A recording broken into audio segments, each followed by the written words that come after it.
A little Get people early on their bird. edge, waiting for the good content. Oh yeah.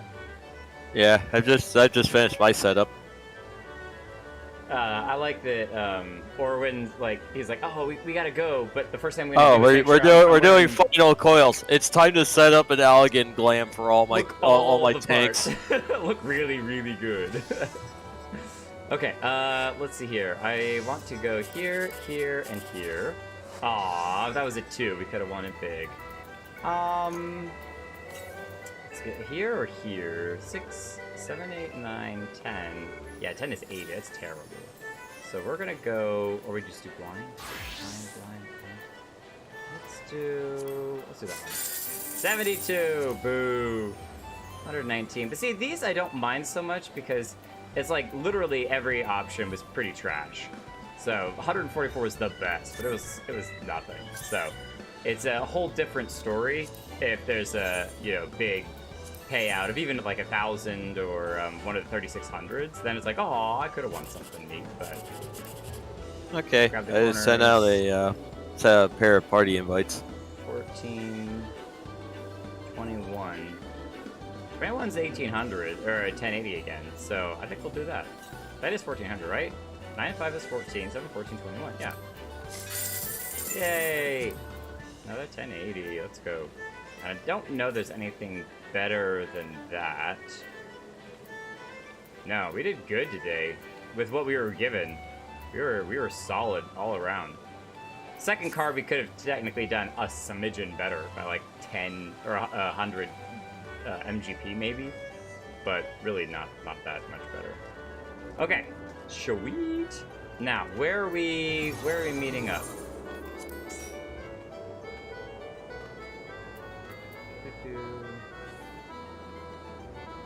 Are we? Oh, we gotta meet up back at the Vesper Bay. But are we out of tickets? We are out of tickets. It's just tragic. It's just so tragic. All right. We'll actually have to just teleport instead of using tickets. Oh, it's fine. I don't even know what it's called. Hang on a second. Western Dandelion Horizon. Okay, it's Western. There we go. Vesper Bay. So I mean, I can hollow along with me. Hey, Pidge! Welcome, welcome. Hello, hi. Are you here for the third and final coil? She said that completely undramatically. Thank you for the teleport. Hello, hello. No, it's fine. I got that tank income. Oh, I wonder if I could race you on your chocobo. So a dragon, a car, and a baby chocobo fly into a bar. It's so That's cool. a lot of damage! Wait, where are you? We're right behind you. I was don't see literally anybody. there at the crystal when you appeared. Hello. Wait, how do you not see me? I literally flew right past you. Oh, I see you now. Oh, You were just out of render distance. Got it. In my case, I'll have to go back to the crystal to change my glam plates. Park but your other than that- dragons and mounts over here. All right. We are not a mounts inside the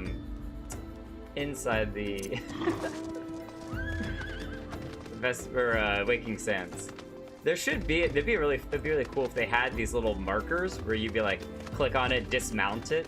And, No, this is a fantasy game. Have a chocobo stable. You click it, you just dismount. Right, exactly. Or even just like, 2 chocobos with a post that they're tethered to. And you just click the post and it tethers your chocobo there.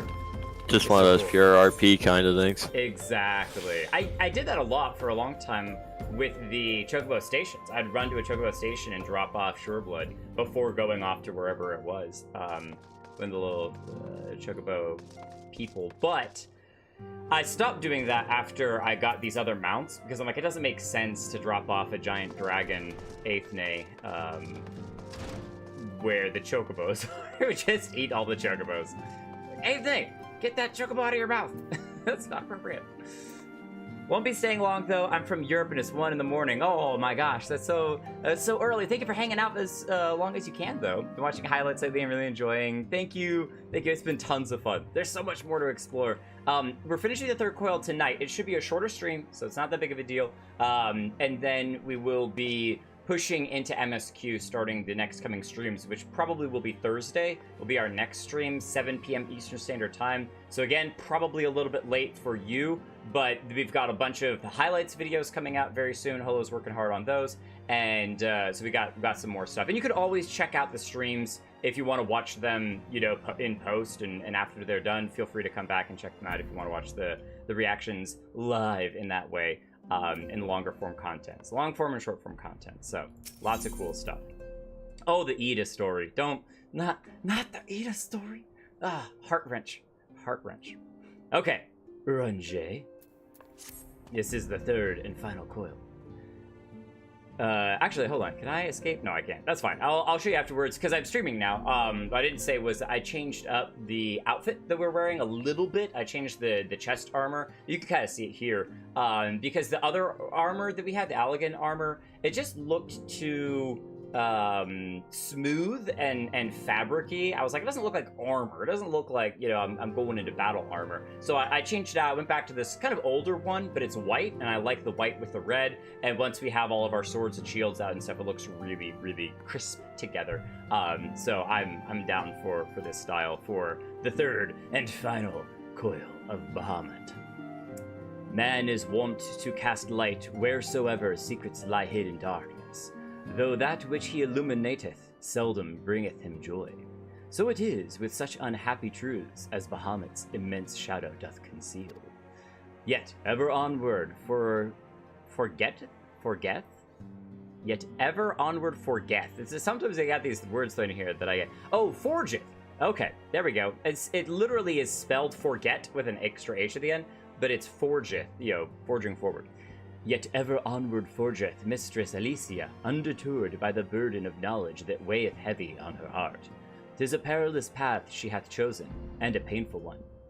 I pryth thee, Jake, remain at her side as her valiant blade. It's cool that I wonder if they would change that for other jobs. You know, if we had a job that was like the, you know, dragoon, or a job that was, you know, as her valiant fists. If we were a monk playing, you know, when we started this, it probably is blade for all of them, but just cool that we actually have a blade for it, that she might see her quest to its conclusion.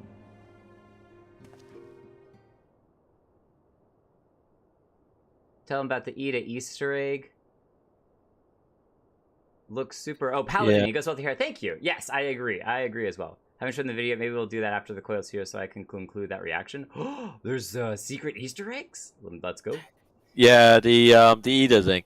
I think it's after you encounter her in the dungeons.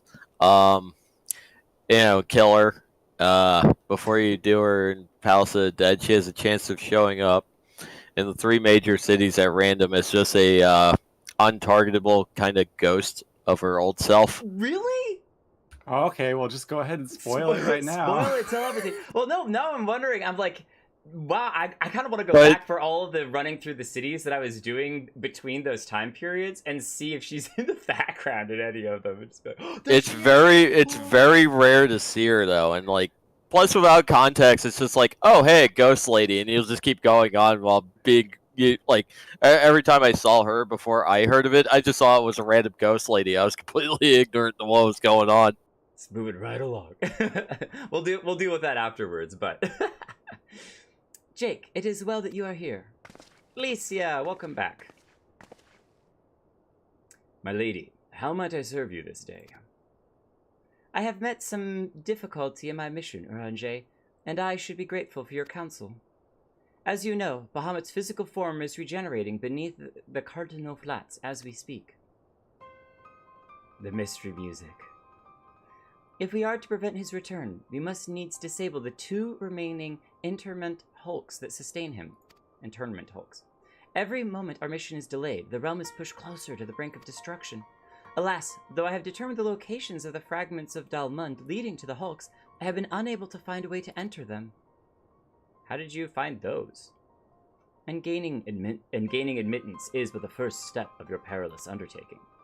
When thou last descended into Bahamut's subterranean fastness, thou didst discover, thou did not, that the dread primal has bound the shade of Nail van Darnus unto his will. And though thou didst consign the fallen Legantis to blessed oblivion, thou mayest recall that the piteous wretch was not alone. Doubt not but that Bahamut's other thralls shall seek to hinder thy passage. Yes, we did this on Thursday. He talked about the other creatures or the other people, though there was a lot of questions as to, was it the monsters that the Allagan had, or was it other people that were tempered into worshipping Bahamut? And the concern with that is that even if we stop the coils from regenerating Bahamut, simply having people that are tempered and throwing their faith and their prayers or whatever at Bahamut would actually sustain him and keep him alive as well. So it's like, we got to cut every single tie. We got to get the big scissors and just start snipping everything, because otherwise it's going to be... you may succeed in one area but fail in others and not succeed in the full mission. You can say his name, Eorzea. I have not forgotten that my grandfather is waiting for us. My lady, I would remind you, as I must oft remind myself, that the man whom we both loved and revered is no more. What remaineth is but a shade which defileth his memory. The vile verbiage that spilleth from his lips must not be heeded, for it cometh not from your grandsire, but from Bahamut himself. You need not worry, Eorzea. Come what may, I will not stray from the course. I will not let grandfather's sacrifice be in vain. The mere words will not take us whither we go. As I said, I have been unable to find a way to enter the fragments of Dalmund. My lady, might I suggest that you visit the fragments again in Jake's company? Full oft hath the Warrior of Light set events in motion by virtue of his presence alone. 'Tis possible he may do so again. When those NPCs start showing up, you just can't help it. I, the while, shall search for answers of mine own. By our efforts combined, full sure I am that the path shall be revealed to us ere long. Were it anyone else, I should question the wisdom of such advice. Yet I cannot deny that what you said about Jake is true. Very well, I shall do as you suggest. Assuming you have no objections, of course. Good. I mean, we're mute as always, so, you know, we're cool. Whatever you say. We're fine. Now we seek entry to the two fragments of Dalmund. One lies at the Burning Wall in eastern Thanland, and the other at the Singing Shards in Mordona. I left an assistant at each location with instructions to continue searching for a means of ingress. It is not impossible they could, since have found something useful for us. Let us begin by visiting my man at the Burning Wall. Dex, I think it was. I think we've talked to Dex before, too. Running into some of our friends but from before, once again. There, you got an eye for our armor. Again, it's a little bit white-red jarring, but when you pull out the sword and shield and everything, it flows real nicely. I'm like, yeah, I'm down for it. Okay, back to work. I probably did, if she even appeared in the city as while I was running around, I probably just thought she was an NPC. There's a lot of NPCs I haven't talked to, so she looks different if I remember. It's certainly the first time I saw her. Well, unfortunately, I did not get to experience that firsthand, but that's okay. That is okay. There's some stuff that's going to be like that either I'm working through stories fairly quickly, or it's stuff like all the 1.0 stuff that I didn't experience that is just stuff that I won't experience. That's okay. Everyone's got some different experiences. It's cool it's super rare, and it's hard to notice too because she's not targetable, doesn't have a name tag or anything. Pegasai. Okay, we got two different places to go to. Let's go to. Oh, I guess we're starting to do this one. No, we're going to the Burning Well first. So, fragment, moment of truth, Camp Dry Bone. We go.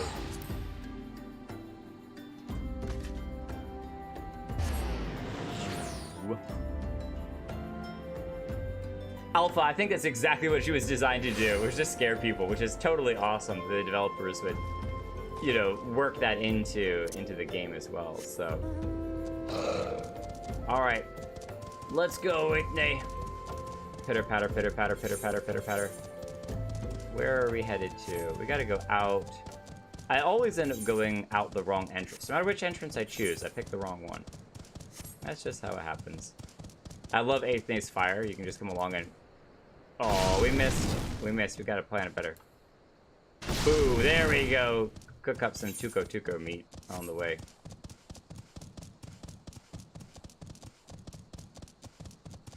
Light the lower brush on fire. Got one. It was a little late for the second one. That's okay. Now where is... Yes, I'm going the right direction. I actually haven't been to the Burning Wall in a while. This is one of those first areas that I was playing the game and enjoying it a lot. I mean, I really enjoyed this game. But there's so much to explore, especially in a lot of the areas that when you're running through here as a beginning player, you really don't have a reason to come to these super high areas like the Burning Wall for a really long time. And so it's really neat to just explore. And this is one of the first places I was like, you know what? I'm just gonna walk through here just to see what it's like and look at the awesome crystals and everything. And yeah, it was beautiful. I took a ton of screenshots and just enjoyed it. Tried to avoid the monsters as best I could.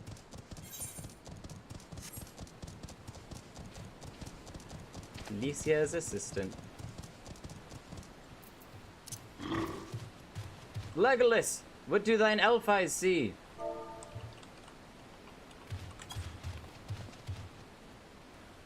I see a bunch of crystal. Looks like a T-Rex is about to have a snack. They're taking the lawless to Fanaland. They're taking the lawless to Fanaland. They're taking the lawless, they're taking the lawless, they're taking the lawless to Fanaland.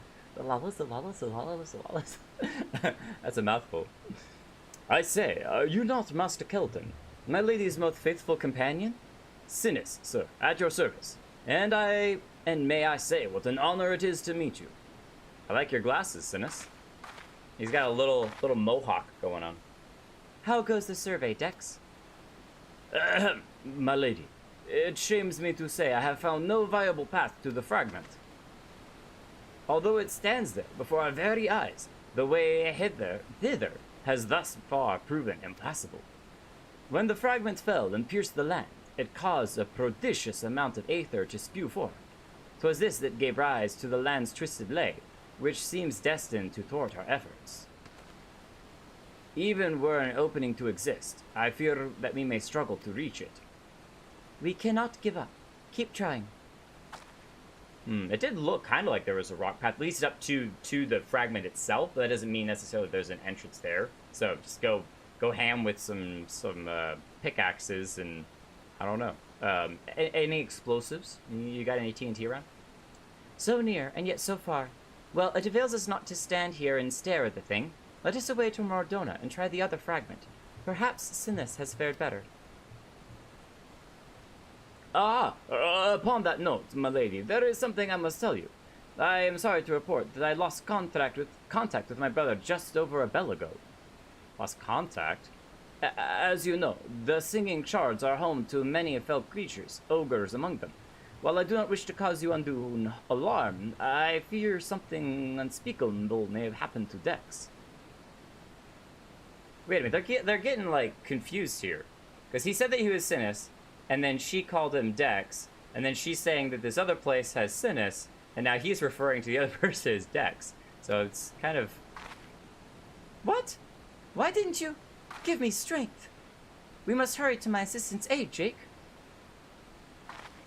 There were a lot of high-level creatures in that area, if the area I'm thinking of is correct. It's almost like that big blue dome. Yeah, it's up there. That was an area that we started to poke around a little bit in, and then realized there was a lot of really high-level creatures, and we were getting attacked a bunch. And I was already burning the midnight oil, if you will, running through that area. So I was like, you know what? Let me put a pause on this. We'll explore it a little bit later. So all three locations are also kind of out of the way. You normally wouldn't go there. Only at 12 at night for a few seconds. Also, no, never tried it myself. Just heard about it and read some things. Yeah, that's still cool though. it just shows that the developers care about making unique experiences for players, because they took some time to code that in to make that happen and give players something to remember it by, which is awesome. Oh, and this area was so cool when I finally realized what that was out there. Ah, that was awesome. Great memory moment. Whoosh, right through the cave. And look at this. It's gorgeous. We haven't actually seen this area flying-wise. I haven't flown around here much. But look at that thing. I literally have no idea what that is. Unless it's a part of Dalmund itself, but that's a little big to be literally half the sphere of the moon. Alright. Let's land. Or at least fly slightly above the ground. Hello, fate. You shall not have us this day.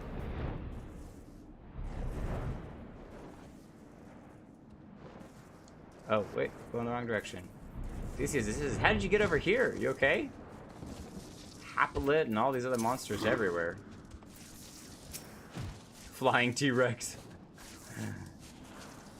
Aiding, nice. I was gonna be like, we could give him a slash comfort. Thank you, adventurer. For a moment there, I feared that my bones were to be ground up and used to bake bread. I don't think those guys looked like they were the baking bread type.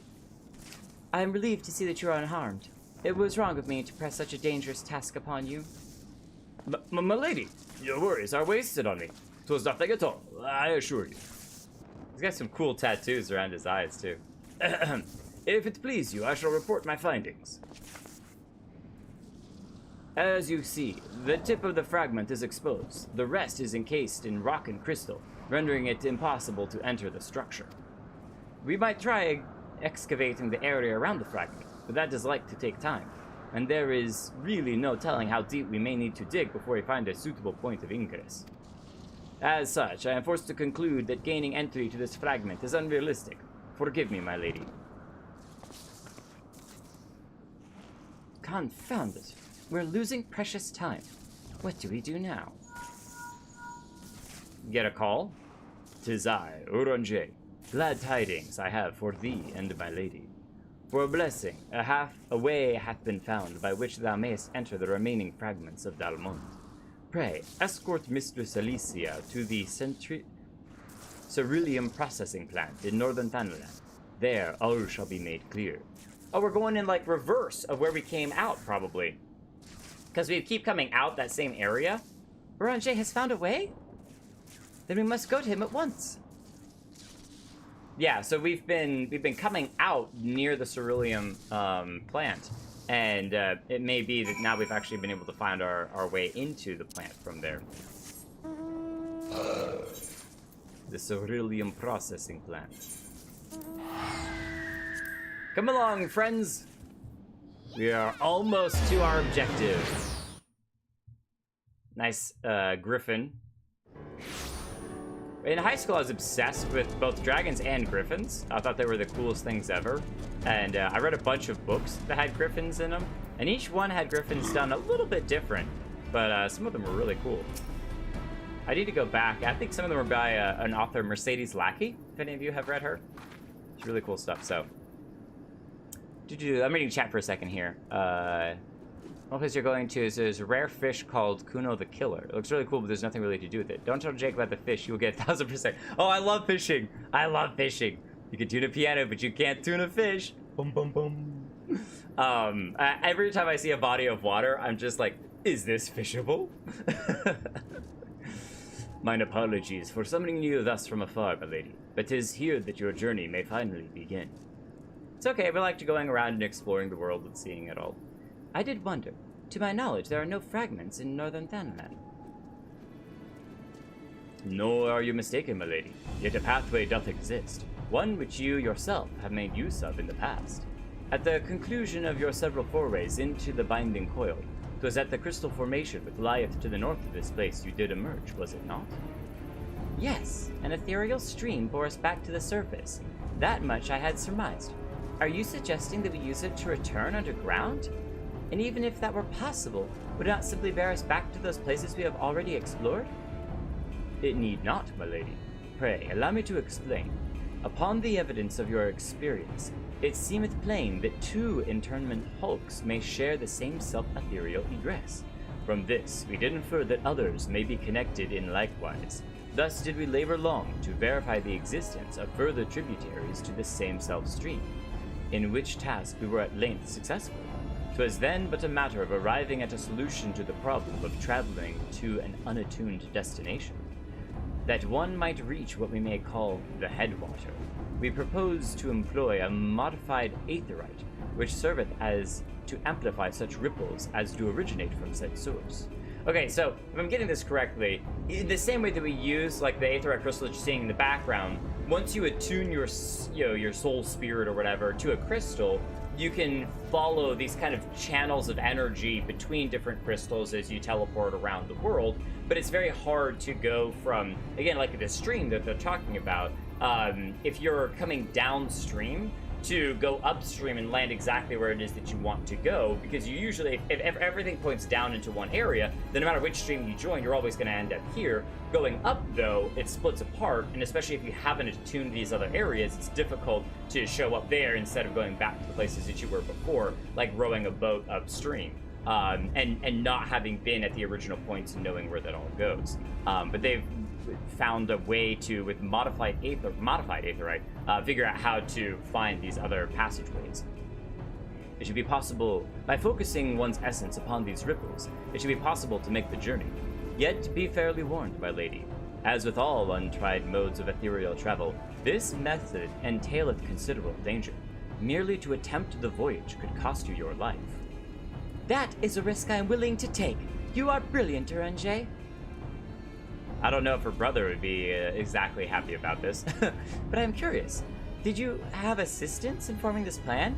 I cannot help noticing your repeated words of we, unless you have taken to using the majestic plural in our absence. The royal we? Nay, my lady. As you correctly surmised, I was not alone in this endeavor.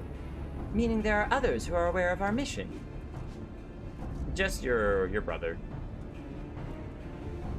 Is this when he shows up? He's like, Alicia, I forbid you from doing this. Well, it cannot be helped now. Preventing Bahamut's return is what matters. If some secrecy must be sacrificed to achieve our goal, then so be it. I think having more people help is not a bad thing, but maybe she's worried that more people could be hurt or harmed by if they get tempered or something by Bahamut in the process of trying to shut this whole thing down. We got some giant mechs. Here, we'll bring out our own mech, why not? No, we're in the right area for it. No, not companions. Mount guide and summon. Boom, boom, boom, boom. Maggie the mech.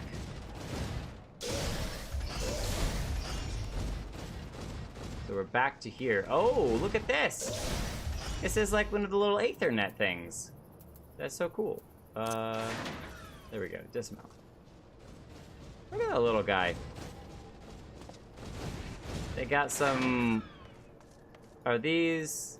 Yeah, these are the flames. I was looking at their hats. I was like, this looks familiar. Little flame soldiers, flame recruits.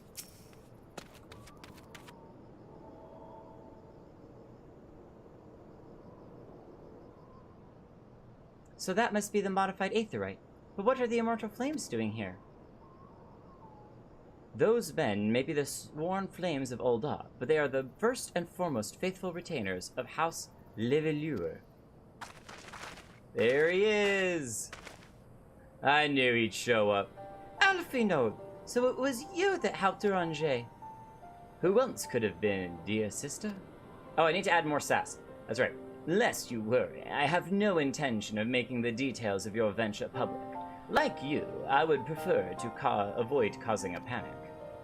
But given that which is at stake, namely the survival of the realm, one must be willing to accept help when it is offered. Would you not agree? At the very least, do not be cross with Eorzea. 'Twas at my behest that he kept silent. Huh, we will speak later. Aw, Peronje. He's like, I'm just trying to help everybody. Please forgive me, my lady, but knowing full well your intent, I judged it meet that Master Alfinon be informed.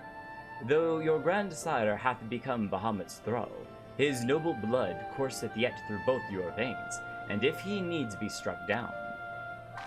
Aww. Did you hear that, Alfinon? I mean to strike down grandfather, and when I have done so, I shall banish Bahamut to the Aether. Nothing you say will sway me from my course. I will protect Eorzea, and I will uphold grandfather's legacy. Grandfather's legacy? So you still do not know what you yourself desire? Your actions are still driven by borrowed resolve. Borrowed resolve? What does that have to do with anything? Because she's trying to basically live out her life for her grandfather rather than kind of charting her own course. And I think that in life there is people tend to do that. You know, there's that whole concept of parents living vicariously through their children's successes through different things, where they themselves may not have accomplished certain objectives, but they'll push their kids really, really hard in certain directions so that when their kid accomplishes it, then they themselves can get that satisfaction and that, yes, I completed this task. And it can be a bit unhealthy. It's good to, you want to uphold people's legacies. You want to uphold, if is that passing down of, say, like a generational job that, my great-great-grandfather worked this farm, and my grandfather, and my father, and, now I'm the 7th generation who's worked this farm, but maybe the kid, your next generation just absolutely does not care at all for farming, or plants, or anything, and just doesn't, but chooses to carry on the family legacy and work the farm anyway, kind of entrapping themselves into an extremely unhappy life, but because they're so sold out to this idea of carrying on the family legacy, that can be unhealthy. So I think that respect should be given to things like that, but that doesn't necessarily mean that you shouldn't still find what you're put on earth to do. What is it that your skills, your talents, your abilities, your passions, your gifts, what can that be best bring joy to the world and make the world a better place, and find that and pursue that. So problem is that I have big shovel mitts. Oh wait, I gotta go back up. I keep accidentally squeezing my push to talk with my ham hands. There we go. Big shovel mitts. It's kind of unhealthy, but in my opinion, if you're not too pushy, you can at least introduce a kid to something so they know whether or not, like, a yes, Pidge, that is exactly right. There's a difference between providing opportunities and pushing because you believe that this is what's best for your kid. When you're providing those opportunities, so say that you're for me, for example, my parents, for a time, I was insanely interested in woodworking. And my parents were like, okay, well, we don't have much to do with this, but here, we'll spend a little bit of money, we'll get a little work table, we'll buy you a bunch of random small tools. I was like a teenager at the time. And I had a little workstation where I got to work with a bunch of wood. Now, did I end up becoming a woodworker? No. But I learned a lot about working with wood and cutting and measuring and figuring those things out, because I did end up actually working with a master carpenter, help build a barn and build a bunch of stuff on a farm animal for about a year. I worked with him. And it's helped me in a bunch of other areas, working in construction around the house now and doing stuff.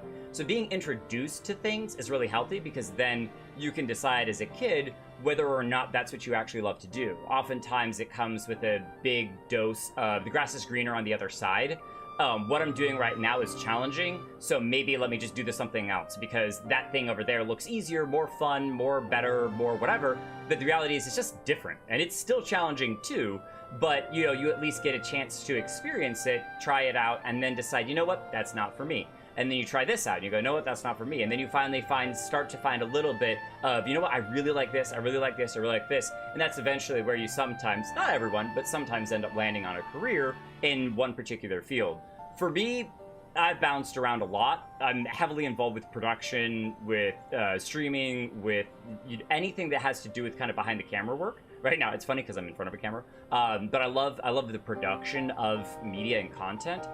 So I've been deeply involved in that for a very long time. But the actual jobs that I do have varied massively in that process. So, like some parents I know really want their kid to take guitar lessons from a young age. They can get in touch with it early on. And yeah, so and that's great. Until the kid says either I want to continue to pursue this, and then the parents can continue to invest in that, or the kid says, you know what, I'm done. I don't really care with guitar. It was great learning about it. I will always be able to carry some guitar experience with me moving forward, but I've got other things that I want to do. They pursue that instead. It's then when the kid decides that they don't really care about guitar, but because their parents invested hundreds of dollars or thousands of dollars into lessons, that they force themselves to do this thing they don't really enjoy anyway.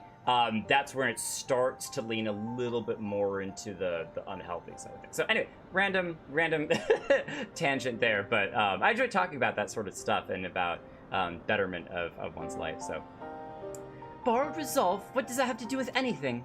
Protecting Eorzea was grandfather's goal, and we made it ours, both of us. That is why we came here, unless you have forgotten. Gods forbid I should ever forget, Alicia, but you misunderstand. I do not question your resolve, only whence it came. If it were your own, you would be able to tell me precisely why you desire so fervently to protect Eorzea. Yet you cannot, for it is not your resolve, but grandfather's. You may struggle to see the difference, but borrowed resolve shall never be as strong as that which springs from within. same goal, but from a different purpose. Let us speak of this another time. For now, preventing Bahamut's return is all that matters. To be plain, I have no objection to striking down whatever is left of Grandfather. Know, however, that I will be accompanying you this time. As a son of House Levelure, I will be present for his final moments. Very well, you may join us. On one condition, I make the decisions. I wonder if, even though I think they're twins, I wonder if he was born like a moment before her, and so there is still that little bit of older brother, because he's definitely the one who usually takes charge, and it's like, we're doing this, we're doing that, we're doing this, and she's finally like, I've done all of this on my own, I don't need you. And if she's like, look, you can join my adventure, but I'm still making these decisions. Don't take over for me. This is something that I've got to do, you know? And I definitely feel that. If you said about a task, last thing you want is somebody to come in and start yelling at you about how you should be doing your thing. If it please, milady, the name's Erkenrad. Our preparations are just about complete. Erkenrad. When you're ready to embark, We could do Earken?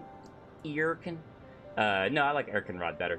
When you're ready to embark on your mission, just give me the word. I'll be waiting for you at the cerulean processing plant. What? No flame salute? What is this? I guess technically she's not a flame, so it makes a little sense. Pay no heed to my brother. You can rely on me.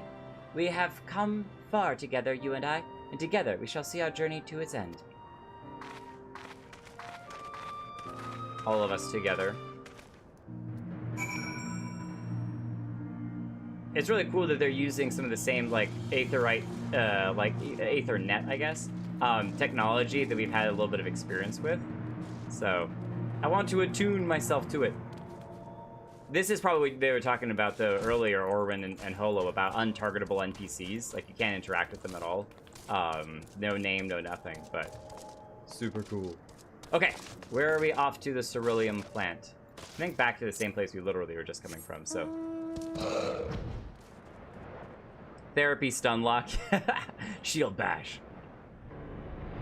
Just stun. Oh, what? It's more like, what's it called? Sunk cost fallacy. The idea that just because you've invested a massive amount of time, effort, money, whatever it is, you have invested, it innately gains value because you have invested an enormous amount of fill in the blank into it. Yes, the thing may be more valuable because you have invested more connection with it, if it truly does for you. So let me rephrase. Just because you invested in buying an enormous number of skins for League of Legends, that does not necessarily mean that the gameplay of League of Legends has become more valuable and that you enjoy the gameplay more because you have all of these skins and time that you've spent. The game changes over time, your amount of time that you can play changes over time, your investment changes over time. All of those things can shift very naturally. That doesn't necessarily mean that you yourself enjoy playing the game more just because you've bought a whole bunch of skins and all of whatever else it is that's going on with that. So I'm proud of you for speaking from personal experience. yes, I don't play League nearly as much despite me having put in, I think the last time I calculated it was like $800. To be fair, only about 300 of those are for myself, and about 500 of those were for the League of Legends community that I had that I was constantly doing giveaways for. But still, at the end of the day, you could boil it down to say I've spent like $1,000 on League of Legends, and I don't play it hardly as much anymore as I used to. It's very rare that I still play it, but hey, you can only speak from experience, so that's where I'm at. I've been waiting for you, Master Kelton. I'm pleased to say that the Aetherites primed and ready. As you know, the remaining internment hulks are connected to the fragments in Eastern Thanalan and Mordona. It's to the former that we'll be sending you first. Now, you'll be starting inside the hulk, meaning you won't have to cover so much ground. The drawbacks being that you'll be fighting for your life from the moment you get there. Best be prepared for anything, for Milady's sake, if not for your own. And that's about all I can tell you. When your preparations are in order, just give me the word, and I'll send you on your way. I may even throw in a prayer for your speedy return, just to be on the safe side. Well, thank you for that. I appreciate that. Prayers and thoughts and good vibes as always. Wait, did you poke her? I think you poked her. No, I was trying to poke the Aetherite. Oh, got it. That was cool. Because I couldn't attune to it. Oh, I see. So yeah, if you just poke it hard enough, then you can attune to it. So I'm checking out Orwin's Marauder gear, Warrior gear, Warrior of Light. Orwin. He's got light in his weapons too. Shall we begin? Yep, just setting it up now, and No, you're away fine. we go. I was just having fun. Looking at the cool gear. Getting kind of late. Hope you enjoy the raid. I'll watch the full stream on my own time, see how you like it. And I'll try you next time. No worries, Paige. Thank you so much for coming out. It's great to have you. Appreciate you joining us. And we'll see you next time. Have a great night. Sleep really well. 45, 60 ohms. So not nearly as deep as we've been before. We're starting much deeper than a lot of the other coils began. Oh, got the whole party here. So this is how it looks on the inside. This internment hulk still functions. Oh, that's Alicia. I should figure out who is saying that. The teleportation was a success. We have come to the right place. There is no telling how much further Bahamut has regenerated since we last beheld him. Yeah, because he went from head to head and chest with like his shoulders and stuff. He probably will have his arms this time, and then next time get his wings, which is just crazy. Let us make haste to the main bridge and deactivate the coil. That's true. Every moment that we spend chatting, he's regenerating. And I've been here rambling about stuff. There were receptacles similar to these in the previous hulk. Those held chimerical beasts, but only the Alligans know what other abominations may be sleeping within. Yeah, let's not wake them up, can we? They may well be a part of Dalmun's internal defenses. We must stay on our guard at all times. As you say. He doesn't even say anything. That's nice. I like it. It's like, look, you're in charge, all right? You make the decisions.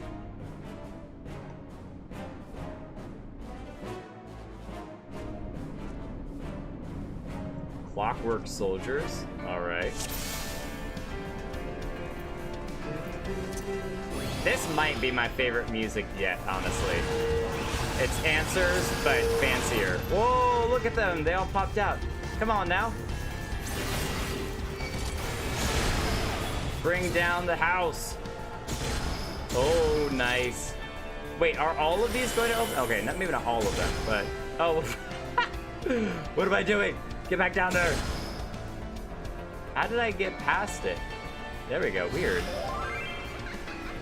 Don't laugh at me. Alright, I'm coming.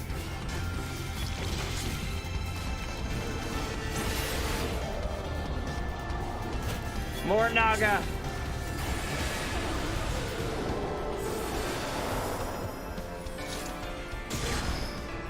Alright, this time let's avoid re-stepping on the platform. Sending us right back.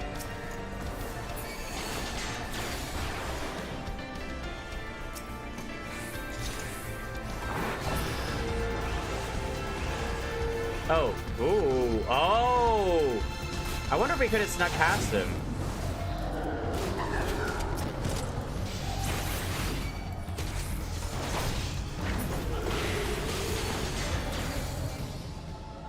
Nice.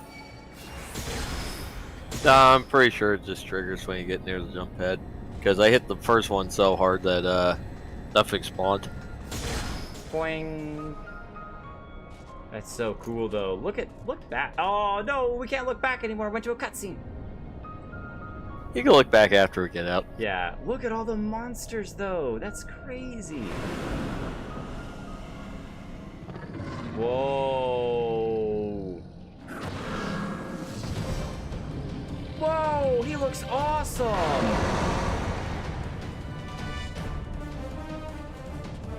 Alright, quick picture time. Super fast. I got sparkles in my eyes. Okay, we're back. Going the wrong direction. What is his name? Imdagud. Imdagud.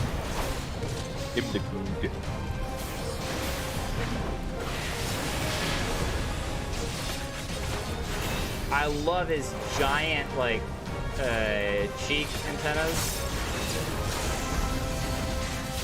Oh, summoned a bunch of monsters. Come back here. What are you doing? Ow. Alright, we gotta turn on our MiG.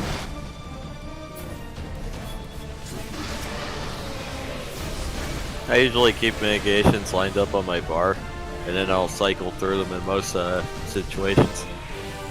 I don't think we can attack him while he's got that barrier on. No, he's invulnerable. I think he spawns more ads next. Look at those things, though. They're so cool. He's summoning monsters. Tear that or hit him twice, and then he'll go to his next ad spawning phase. There you go, 422.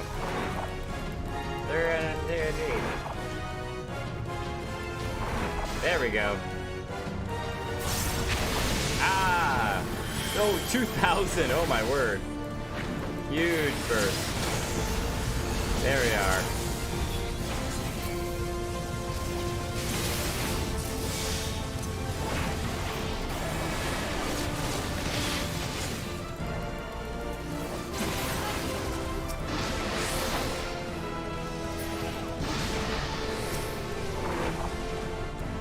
I got my one ranged attack.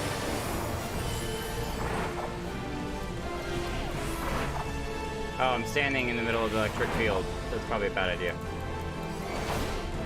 Yeah, he's invulnerable to melee. Oh, if you look at his buffs, if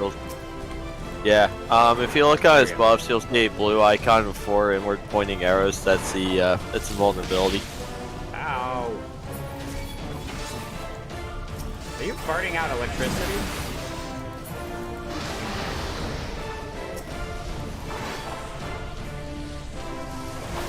There we go, we can hit him. We just gotta stay kind of outside of that internal ring. Big finish. Wait. Boom. We lived through the fight! Hello! We survived one. So many of Thursday's fights that we got just executed right at the very beginning. He was cool though. And now we get, because we're in the fifth one, we get the actual really cool gear. Oh, there's the earring of healing. It's the good stuff. So, question: is this better, worse, or as good as my Menphena's earring synced down to my current level? It's worse if it's the XP boost earring. It's worse because that's the XP boost earring. Yeah. So unfortunately, I don't use earrings because I have a Menphena's earring. Yeah.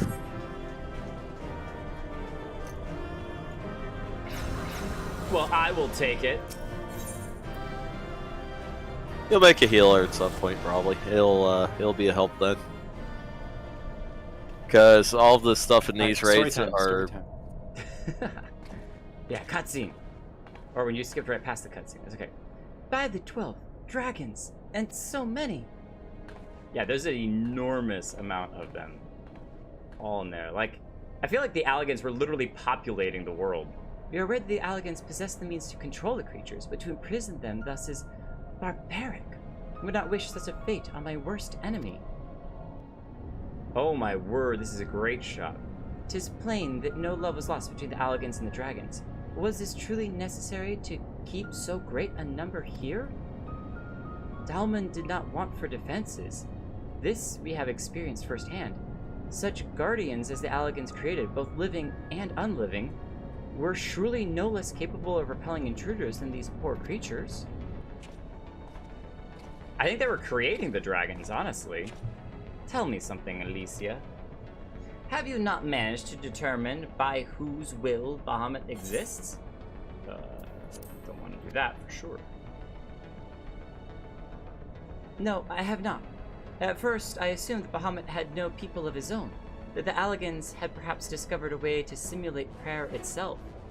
However, Nailed's words gave me cause to reconsider, specifically the Shade's mention of Bahamut's beloved children.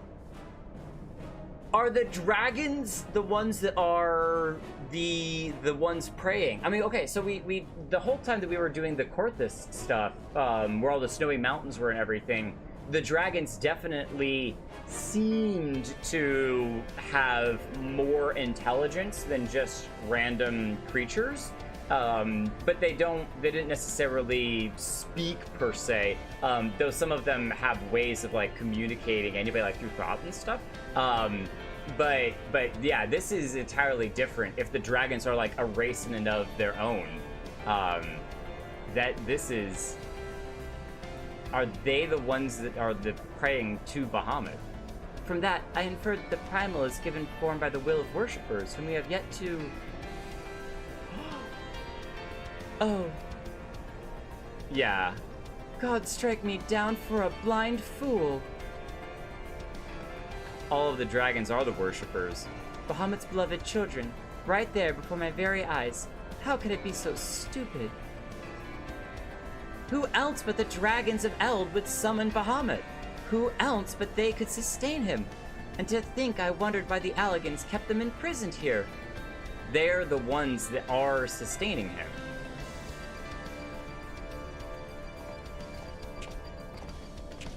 Even should the flame of Bahamut's life go out, his faithful children would summon him back. We've never seen the dragons, like, collect crystals to summon primals before, so I don't know if there's a different way that they do their summoning versus the other beastmen. And now you're starting to kind of blur the line between sentient species, beastmen, dragons, and I'm going off the screen, but, you know, where else? So it's all kind of starting to blur a little bit more together. For this reason, the Garlean Empire kept an army of dragons here in a perpetual state of duress, that they might sustain the primal's existence. Because you've also learned that when you are under duress, when you are scared, when you are worried, you're more likely to pray for divine power to protect you, divine power to care for you, you know, whatever it is. And so by keeping them trapped in this kind of not quite dead, but you're definitely not dead, but constantly imprisoned alive, they're going to be the ones that are constantly, you know, praying for rescue and stuff. So that is brutal. Is anyone upset that the Garlean Empire got completely destroyed? Because I'm kind of okay with that at this point. True, the Allagan's ingenuity knew no bounds, neither did their cruelty. Yeah, clearly. Small wonder that Bahamut was so enraged. Let no one deny that it was man who sowed the seeds of calamity. Will you now turn your hatred towards our own kind, dear sister? Our own kind? Smiles in the chat, but are they descendants of the Allagan? They've talked about how Louisoix's blood and their, you know, that generational passing down of their blood is an important thing, that it carries stuff, but are they like descendants of the Allagan? I do not patronize me, Alfino. I merely acknowledge our guilt. I think they're Allagan.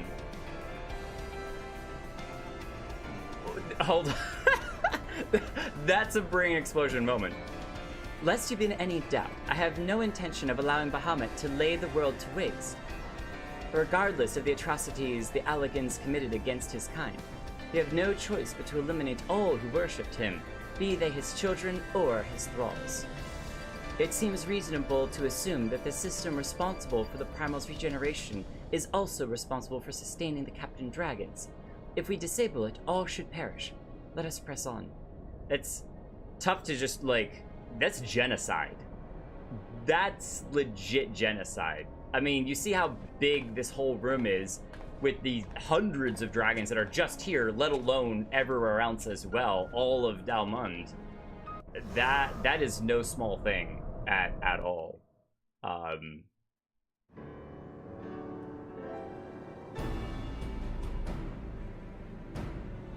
But you can't... Okay, so this comes down to a little bit of the lesser of two evils. It's evil to kill all of the dragons.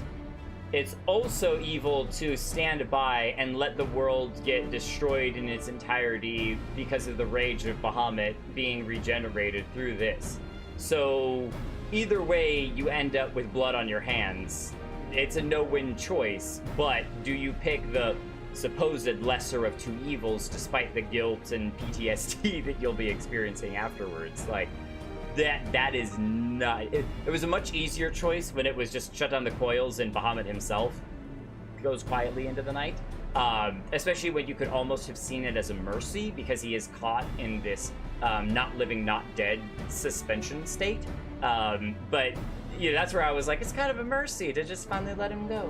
But this is different. I mean, it's also kind of a mercy, I guess, because the dragons are not caught in that either. But I don't know. Do you let them go and make the entire world a desolate rock? I don't think so. But man, that's a mess. That is a mess right there. Okay, so I think that was just coil 1. Do we go through all 5 coils of this entrance? I think so, unless told separately. Orwin has gone off to change his outfit to look cool. So we will... Moral dilemmas in my Final Fantasy game? Never. It's more common than you think. That should be one of those, for some reason Jeopardy came to mind, and it was like, this game forces you to experience no-win situations constantly and feel bad regardless of what you do. What is Final Fantasy XIV? Oh, exactly. Thinking too much? Not genocide. They're neither alive nor dead. The dragons are essentially on life support. But they are alive! Even on life support, they're still living. Now, it doesn't mean that if you pull the plug, they're not then going to be dead, sure. But if you have a coma patient, are they alive? Are they dead? I mean, they're being kept alive. I always will err, and maybe it's just a moral decision, but I will always err on the side of they're living first, because once dead, there's nothing that you can do.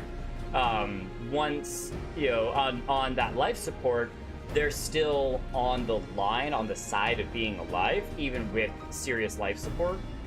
So I will lean and err heavily on the side of life. But it might be one of those things that there is no way, like, say that you were to drain the, you know, the big tubes or whatever, the big things, drain all the fluid out of it, and destroy the containers, the dragons may die anyway. So it might be that no matter what you do, they're dead regardless. Like someone that's on life support and you pull the plug on life support and they're dead anyway. That may very well be the case. And if that's the case, then it also is a mercy to kind of let them go. So, and those who aren't essentially insane from experimentation, like the monsters that we've fought so far, and like the one that had the collar around its neck as well, that was kind of being forced to fight for them. So, yeah, Ancient Allegan were like, whoa, cool spaceships. They're so smart. They built a giant moon. Let's go. And now it's like, let's not go. They're also totally awful and do terrible things and trap monsters and harness. Oh, hey, they've committed war crimes. That's not cool. Huh? And don't forget, as Alice said, the fact that the very fact that the dragons are alive means that they will keep resummoning Bahamut. They've all been tempered by summoning him the first time. Right. So the moral dilemma extends beyond just wanting to keep them alive. It's like even if you just leave them alone, you say, hey, we're not gonna kill them. Like, they will continue to summon Bahamut, which will continue to be a problem. It's the same reason why Thancred went off to go help execute the brass blades and you know, soldiers that got tempered by Ifrit, is that their mere existence feeds the primal, causing the primal to return, causing more people to be tempered, causing, you know, feeding the existence, causing the primal to return, repeat, causing more devastation and more, you know, it's one of those things that you wonder if you could, and I'm not saying you should, this is kind of an empty, open-ended question, but just say that you had the power to Thanos snap every tempered person, beastman, and other creature in existence. Thanos snap them all away, potentially forever ridding the world of those who would summon these primals that cause so much grief. Would you do it?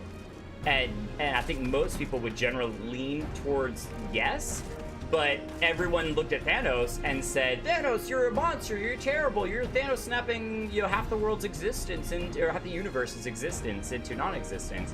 But he was doing that because he thought that it was for the greater good. You know, he thought that he was helping people and benefiting people, and benefiting the universe. That was his mission, his prime objective was to help, to support. So, you know, would you Thanos snap all tempered beings out of existence because it would help and support everyone else? You know, questions. It's the classic moral dilemma. Do you do the wrong things for the right reason? Or do you do the right thing for the wrong reasons? Wait. Oh. No. The road to hell is paved with good intentions. Oh, Thancred didn't help. He just explained this protocol. Got it. Yeah, I sometimes get a little bit iffy, but that's the Garlean solution. Oh, there are other solutions? Okay. Well, we're not going to go there yet, but what actually is interesting is we haven't really heard from anyone else whether or not there are any of the other main regions, what they do with tempered people. So, also, hi Harmonic, you showed up there for just a brief minute, but this looks like Dalmund. It's like a mini Dalmund. Regeneration grid 68,335. 68,000. 6,835.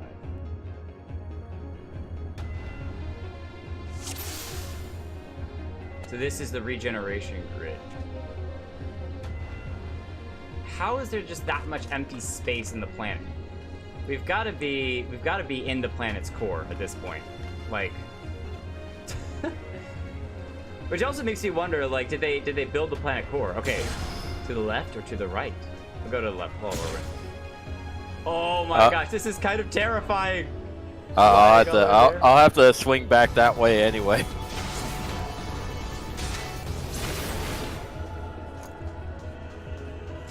You're just flying through mass. It was one thing to do that. Oh my gosh, look at that. It's one thing to do it when there's a bunch of platforms all over. It's another at this scale because this is just huge.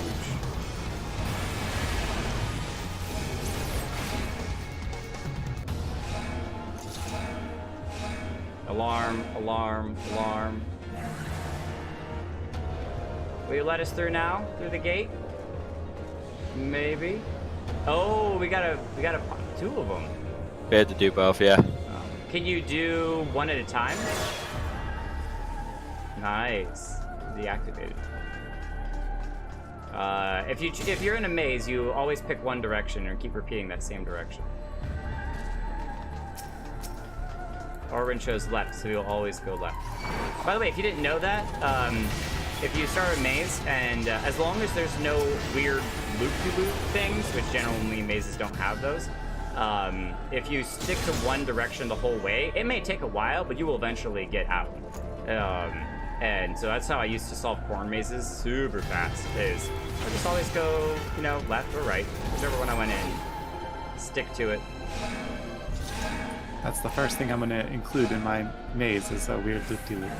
Well, that's actually where a lot of mazes will have like a bridge or something that kind of goes over other passageways, and so yeah, that's exactly what happens. Is it's got weird loop-de-loops.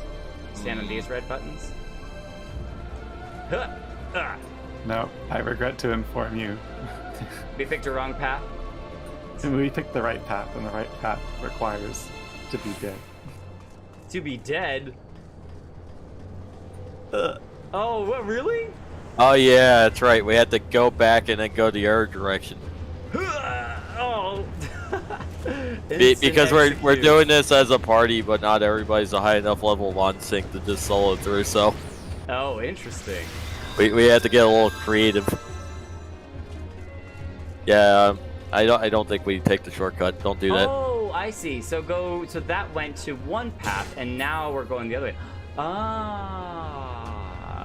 And if you had two people that could solo each direction, then you would, the other person. Or if you're doing it by yourself, it just it accounts for that as well, and you don't have to do that. Got it. Fascinating. Hey Jake, weird loop-de-loops. Weird loop-de-loops. I love it. Death loop-de-loops. I desire the weird loop-de-loops, brother. Oh yeah, we've already unlocked this one. Okay.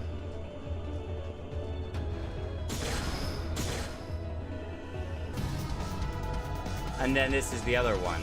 Got it. I'm learning so much. Far from the core, the maze is always rigged. I mean, but man, this just takes up so much space. We won't think about the physics. Don't let the physics in your mind. What also shows me how strong some of these monsters are is how fast Orwin just straight murders them. And then, like, the lower level monsters. But then we get into the boss monsters, and it takes a good minute for you to slowly beat them down. Oh, right on the edge! Woo! I would immediately be like, I'm backing away from that thing. This looks amazing. It looks like a tarot card.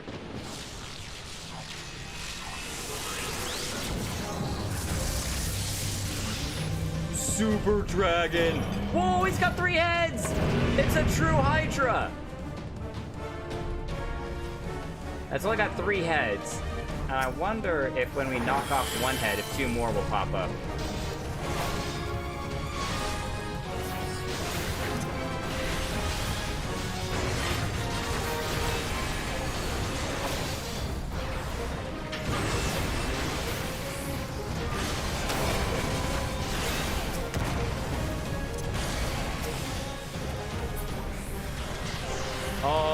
Oh, whoa, I instantly died. Oh, no. I forgot about the death field. I forgot about the death field. Come on, Lulu, you can solo it. Not Lulu. Lulu dead. The best bet would have been to try to quick cast revive me. Dead Lala noises. Ah! Baked potato. Oh, that was cool though. Death field. Instead of your goose is cooked, it's your potato is baked. I know the next boss does one too. I just forgot this guy did. And this is the first time, though, that I've ever run into in the game a insta-death field. Like, from a game Literally standpoint, the earlier when we walked into that little field, that was the first time that there was you are instantly dead. No matter how much health you have, no matter what mitigations you have on, doesn't matter, you're instantly dead. So it's really wild and kind of cool. They're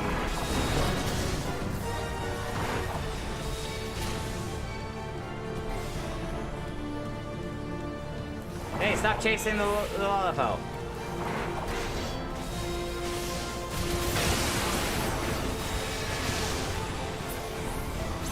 Ow. Explosion. Oh, he changed color! Oh, that's so cool!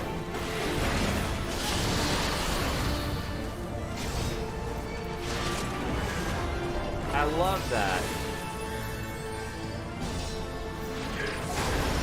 Ow.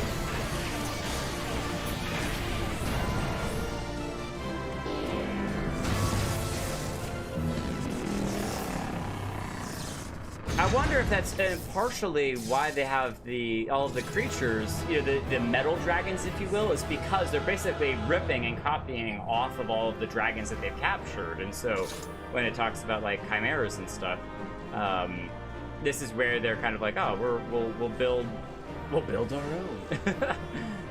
We have all of these bodies to use. All right, greed everything. I need those boots.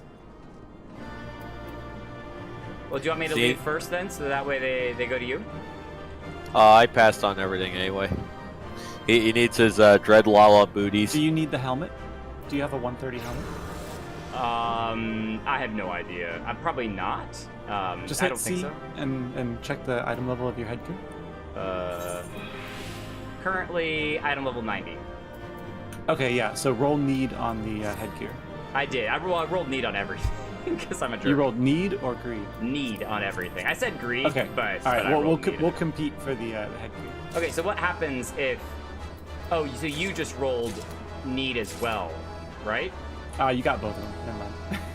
No, what did you roll though? I rolled needed on the boot, okay. the feet. So and you the wanted headgear. to kind of match the same thing that I was going, and that way it was kind of fair of good luck to either one of you, whoever gets it kind of thing. So Exactly. If you need it, I'll give it to you after the raids are over. I'll throw it your way so that we can have it. We'll have more chances to roll. Okay. Why, this looks like a model of Dalmond. Yes. For millennia, Bahamut must have gazed at this unchanging view. But this is much smaller. Trapped inside a prison that was scarcely large enough to contain him, unable to move, denied the release of death. How his hatred for man must have burned. All from the Alligans. And that hatred found an ideal vessel in Nael van Darnus. In many ways, Bahamut is to be pitied, not loathed. But knowing the true extent of his fury, I am more convinced than ever of the necessity of our endeavor. Love the background, the red pulsing. Not static at all. Besides, his is not the only soul that cries out for vengeance. Oh. Is she going down the darker path? I love it! Lavava just walking along. I'm here too. That's a dragon that got mechanized. The Alligans turned a dragon into that thing. Oh my goodness. So that's not unlike when with Logan, Wolverine, where he was living, but then they added adamantium into him and turned him into, a metal and human, hybrid. They took a dragon and just started turning him into more of a metal monster, more machine than living. Oh, nice claws there. Heck, what are those? Those are the weapon. High Allegan Bahognux. Bahognux. It's very hard to say. Those look cool.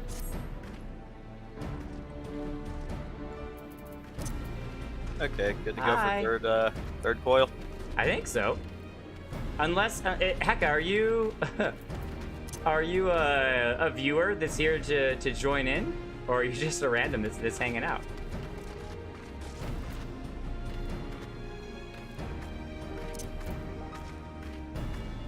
I think she's just a random here hanging out, spinning around.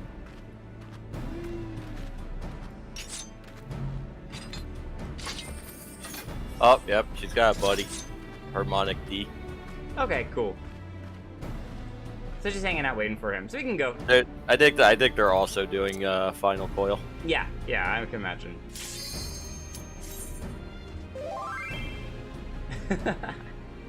I love the emote interactions. Even just through waves and stuff, you can communicate a lot. Very creative in the worst of ways. Monsters in an entirely different venue. The whole party. We're all here together. Gods, he is almost whole again. Voice acted now, nice.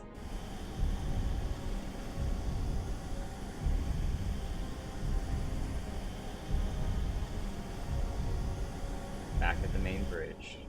His size is staggering. I can scarce imagine how Grandfather stood against such a monstrosity.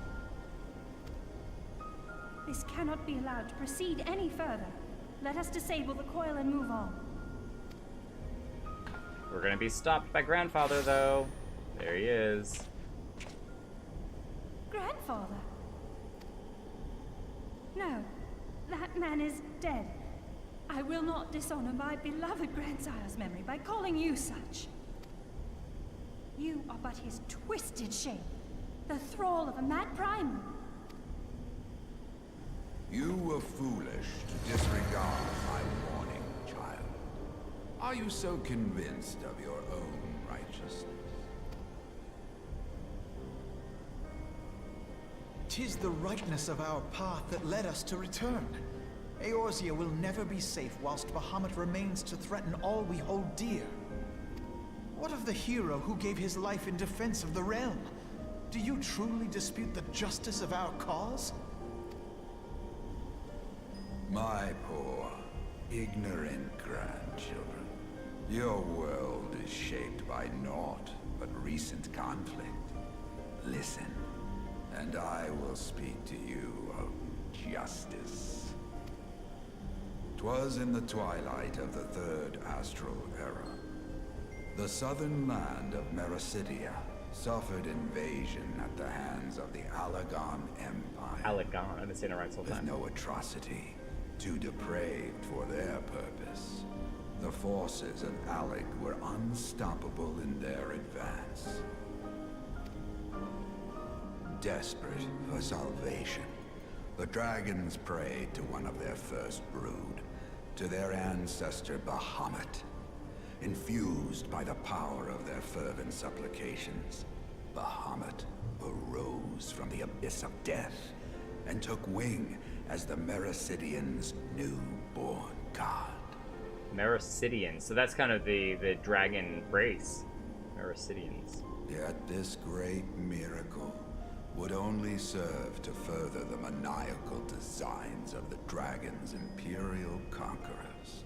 The cruel fetters which bind my lord stand testament to the Allegan's boundless greed and hubris. You can see them on his shoulders and head and everywhere, all that pulsing blue, mechanical stuff. He's even probably got them on his wrists too. You can see the one on his right wrist there. I once summoned the 12 in an attempt to forestall the advent of the Seventh Umbral Era. What then did the dragons of Mericidia do that I did not? Wherefore are they accursed and I exalted? So he's basically saying that he summoned the 12 in an attempt to stop disaster, the dragons summoned Bahamut in an attempt to stop their own civilization's disaster. So why are they / Bahamut seen as being terrible, whereas he is being lauded, Louis Soir is being lauded as an incredible hero who saved all of Eorzea? 'Tis man's overweening belief in his own primacy that blinds him to the commonness of his condition and the truth of his own tyranny. As long as man is suffered to remain, the dragons shall never be at peace. Only when the plague of people has been expunged shall the children of Lord Bahamut be free. Then shall the world know true justice. One of the tough challenges with this is that you could say, well, that was all back then. It was the Alligans that invaded, and they were terrible, and now, we have all these new people, and they're great, and we're good friends with them, so, why can't everyone just kind of get along now? But when it comes to, that's what justice, the core idea of justice is that justice is righting of wrongs that more often than not have happened in the past. Something has happened previously that has upset the scales, if you will, and now justice is trying to right those scales and bring things back into as they should be, balance or whatever it is.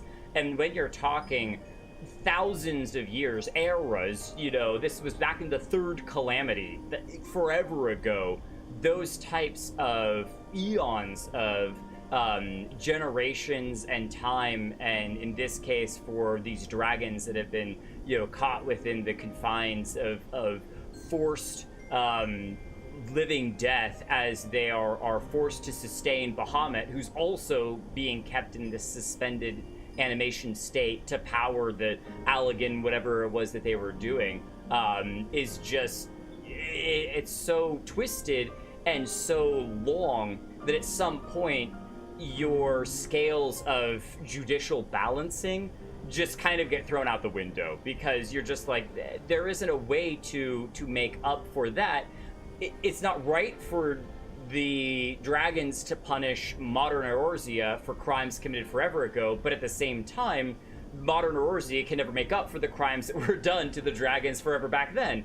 And so, you kind of just end up with these deep-seated, hatred and deep-seated pains that are constantly seeking release. And there are types of forgiveness that can cross over some of those boundaries, but those are really, really hard to reach that level of forgiveness that can go past generations and go past,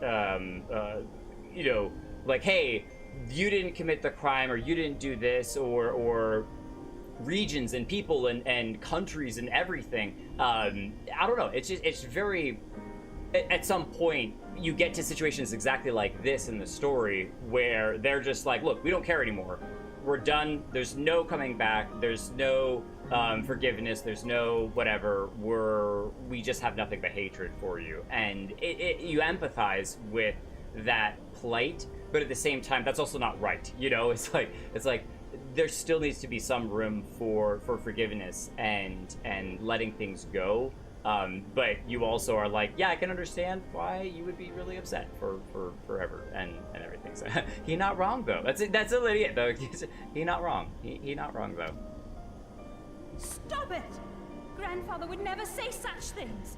His belief that people were worth saving never faltered. Everyone's worth saving.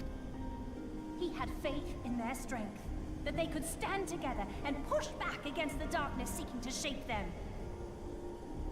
Also, good point, Super Side Swiper, with the dragons and Eorzea in Ishgard. That was that whole Korthos, deal that we were dealing with, was that they're still fighting to this day, even though all of this stuff kind of happened began back in the Third Age, and the Alligans itself are not there. Oh, was that the end of it? No, I think it skipped through. What happened? I sat too long. I talked for too long.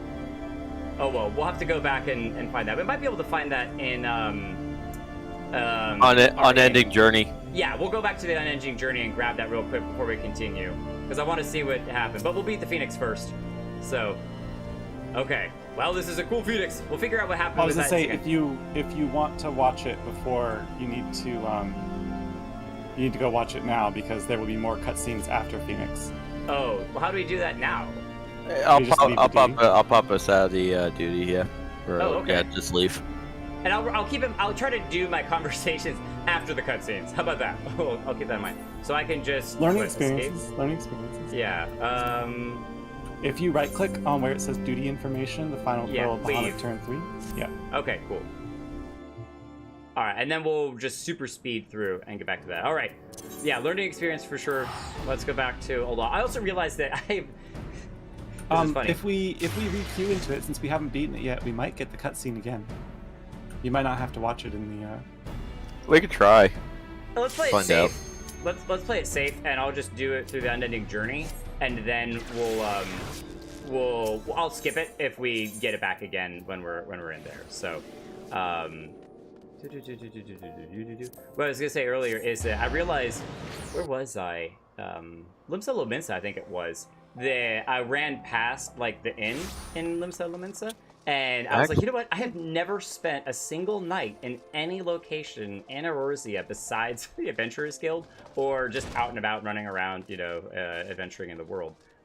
So at some point, I will have to spend a night, and it'll be an amazing adventure. We'll be in a different inn room.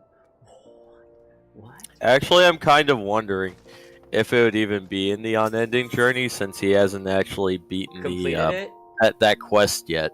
Yeah. That might be. True. What category would it be under? Answer quest, duty. Side quests, I think. Side quest. Side quests. No, that's the ultimate ballad. It's not MS2. Okay, it'll be under Chronicles of a New Era, Bahamut. There it is. Chronicles of New Era. Nope, I don't have it. Ifrit, Garuda, and Titan Spot. Oh, wait, no, you're right. Bahamut, there we go. There are no cutscenes to display. Nope. Okay, we'll have to try requeuing, see if it works. Okay, hopefully it works. It probably will. Oh, wait, before you do it. No, withdraw. I have faith. Withdraw, we're gonna withdraw it. Hang on. Because I have to change the user settings. Is it system configuration? Where, remember how I set it to skip animation or skip videos? Skip viewed cutscenes, yeah. Yeah, I have to turn that off. I'm really glad that I remembered that too. What setting is that under? Thank you, Sideswiper, for that. Oh yeah, Sideswiper, I appreciate it too. We remembered at the exact same time. Which one is that under? This as play settings, graphics settings? No. Ad settings, theme settings, other settings. It's probably not even in system configuration. Character configuration. I think it's under character config. Item, UI, display, hotbar, sharing cross custom, own O's NPCs, general highlight party list. Character configuration, I think it was under UI settings. Cross mode, font size, Nope, okay, it's not under there. display achievements, store, vessel inventory.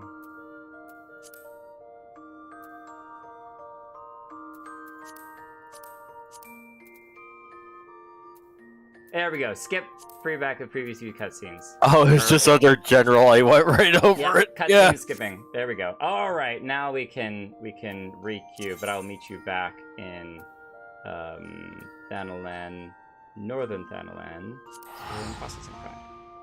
I kind of had to hang out in a spot where I could do glamour plates if I want to switch class to the way I want. Because all my tanks use the exact same gear almost. Oh, I think it's right over here. Yeah. Didn't the 6.1 update let you change your glams next to any? Next NEA for it, yeah. Okay. Yeah, I I've think we're been, good to try it again. I have the glamour plates linked to my... Oh, this is another thing you do, by the way. You can link a glamour plate to a gear set, so every time you switch that gear set, you also equip the glam if you're able. Yes, I need to. I will put that setting in once I'm actually really, really happy with a very specific glam set. But so far for glamour, I've enjoyed not only upgrading it over time, but shifting some of the gear to kind of match what the events are that we're doing. So, like, because this is all Allegan stuff, I like wearing more Allegan themed armor and gear because, you know, hey, this is what we're doing. We're taking the armor and we're wearing it into the next battle. And so it'll probably change. I'll probably go back to my adventuring outfit once we start MSQ again, and we'll keep kind of, you know, playing it as we go forward. But Okay, let's see if this works. we'll skip cutscenes as needed, but or at least you're yeah, because this is also all the voice acted stuff. So I think it just booted us out, so it doesn't.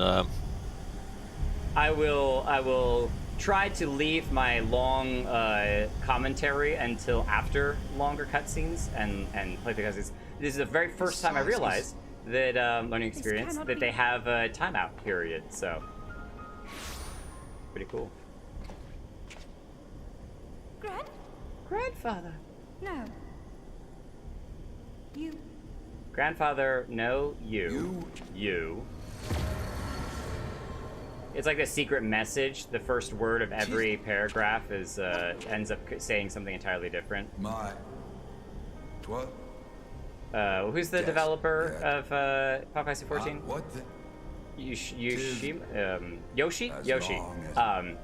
If you skip and just catch the first word, it says, praise be to Yoshi. Had faith in their strength, that they could stand together and There we push go. back against the darkness seeking to shape them.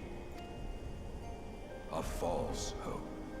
'Tis folly to place one's faith in so flawed a race. Stand together? Huh. They would first need to agree on which direction to face. If history teaches us anything, it is that man cannot find common ground between his own 2 feet. Even you, twins, Thank you, Wandering whose Bishop. veins run with the same blood, struggle to fathom each other's reasoning. You hide your differing agendas behind the convenient banner of Eorzea's salvation. Given your obvious self-interest, can you truly claim no kinship with the Allegan? See, no kinship with the Allegans, despite Allegans. I gotta say that right.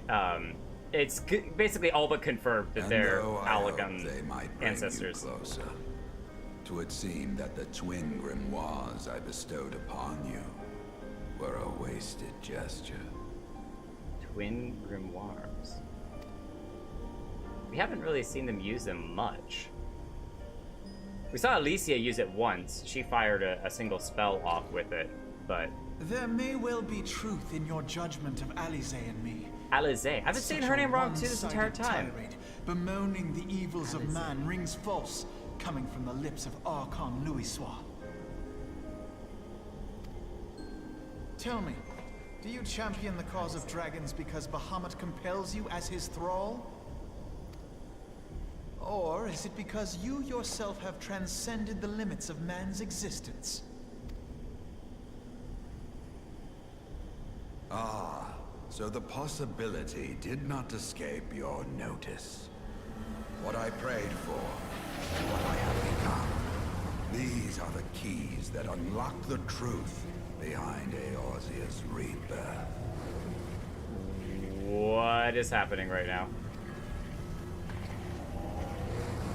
If you would have them, then you must needs take them by force. Come, rend this divine form asunder and claim your answer.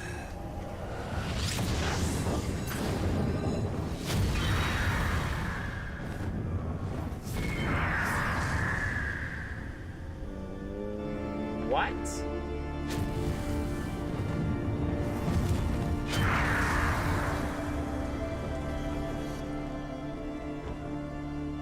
But I thought... No. He has become a primal? It is difficult, I know, but you must accept it. That entity is no phantom or imposter. It is our beloved grandsire. he became a primal.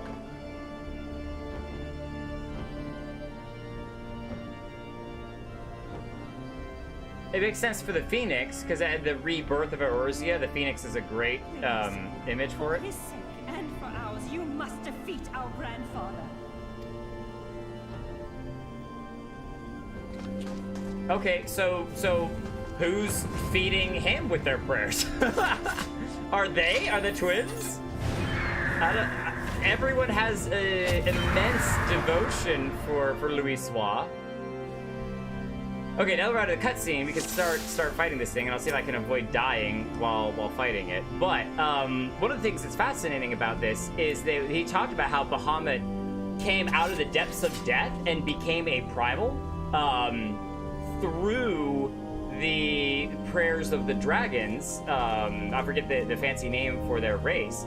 And so in the same way, you could actually think about how many people this entire journey so far have talked about grandfather and their adoration for grandfather and their almost but not quite worship of Louisoix, Archon Louisoix, and in some semblance that's almost like prayers, and in the same way that Bahamut became, now he became an elder primal, so it's a little different, but became a primal through that.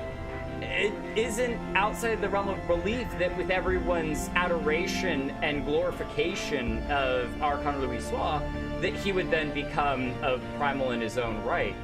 But man, that is far beyond what I was expecting. And even when I saw the Phoenix, my brain was like, oh, okay, so some monster comes out of nowhere and then he's here. Okay, well, he's like, fight through this monster and then you can defeat me. But no, he just turns into it himself.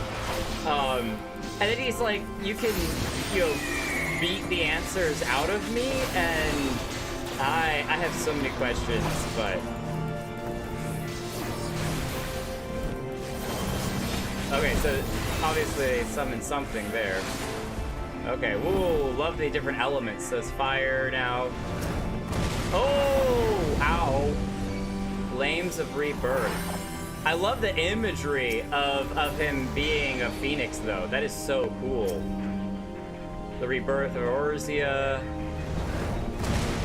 Ooh, summons another one.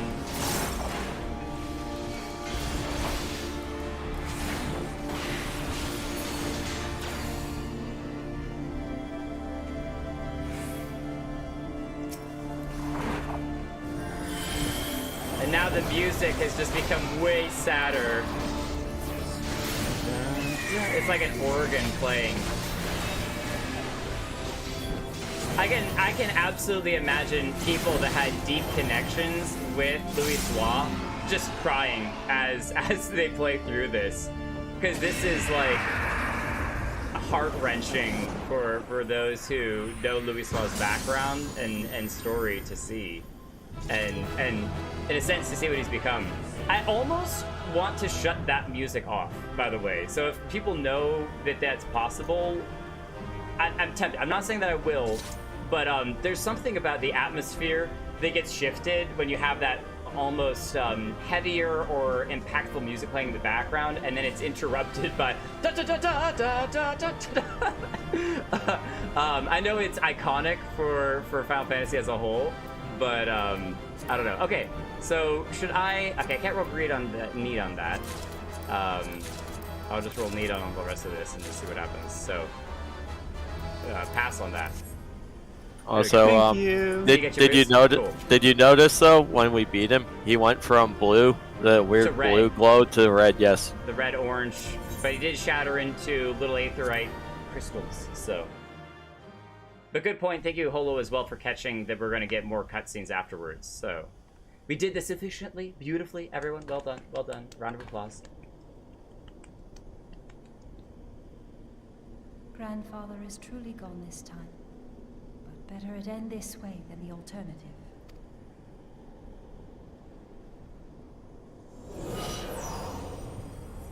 I am yet here, Alice, my dear, sweet granddaughter. Alice. Grandfather? I'll have to remember that, Alice. His eyes are no longer red, though. I must thank you, warrior of light. Without your valor, I might never have broken free of Bahamut's control. These last few moments are mine, to live as the man I once was. This is all that I wanted. Yet, now that it is happening, I find myself struggling to believe it. Is it really you? Okay, Mercidia is the location, so it's Mercidian dragons. Nice. Thank you for that clarification.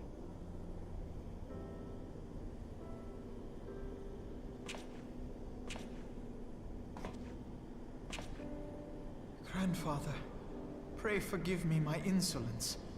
It was not my intent to demean you. Oh, are we losing frames? Let me know if the stream is rough. I can probably tweak some stuff to fix it. Not right this second, but yeah, I see now that we dropped 5K frames. I'm sorry about that. I'll definitely play with that in the future and try to make sure that we're not losing those frames. So I apologize about that. Hopefully it wasn't at like super critical important moments. So that would be really tragic. I'm trying to make sure that this stream, at least for the important moments, is higher quality. Forgive you? I am proud of you, child. You were wise enough to deduce the manner of creature I had become.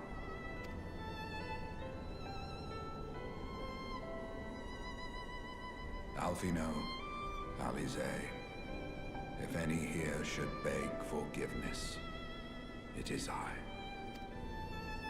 Grandfather, I must ask, will you not tell us what befell during the calamity? Yes, of course. You have come far to hear the truth. So what actually happened?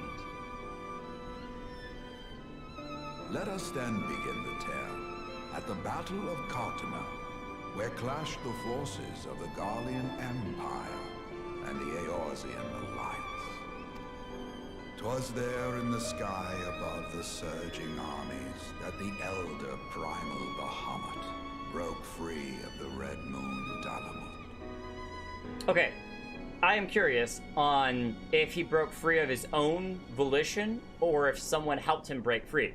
Because I had always assumed that the Garlean Empire had helped him break free, but it might be that he just broke free on his own, and that the Garlean Empire had nothing to do with him breaking free. The Meteor Project, or whatever it was, didn't have to do with him breaking free of his own power, his own In an ability. effort to contain this avatar of destruction, I called upon the 12 to aid me in the creation of a prison of ether. But Bahamut would not be caged by such feeble bars. Too vast was his might, too fierce his ray.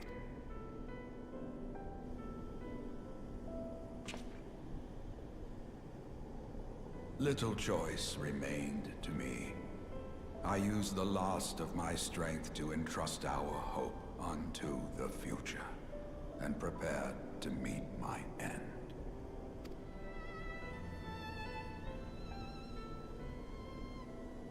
Oh, Nail helped him out. Okay, that makes a lot of sense as well.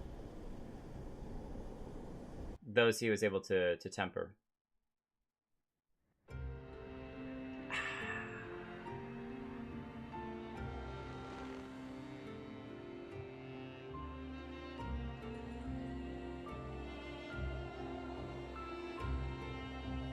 Sorry, Wandering Bishop.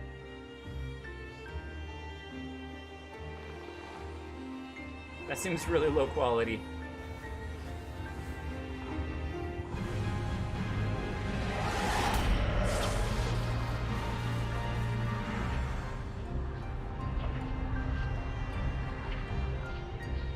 So we saw some of this in the trailer a little bit. He teleported all of the Heroes of Light forward 5 years. Oh, nice.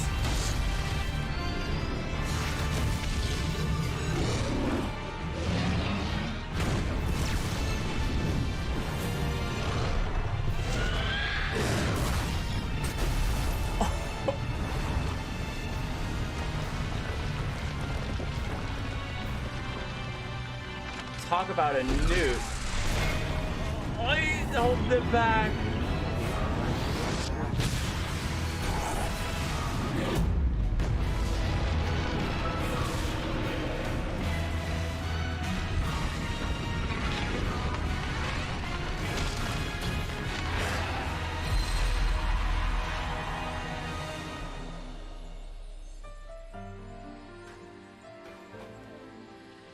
So he became like an aether spear and just smashed right through. There's his heart. That crystal. Oh, what an amazing picture.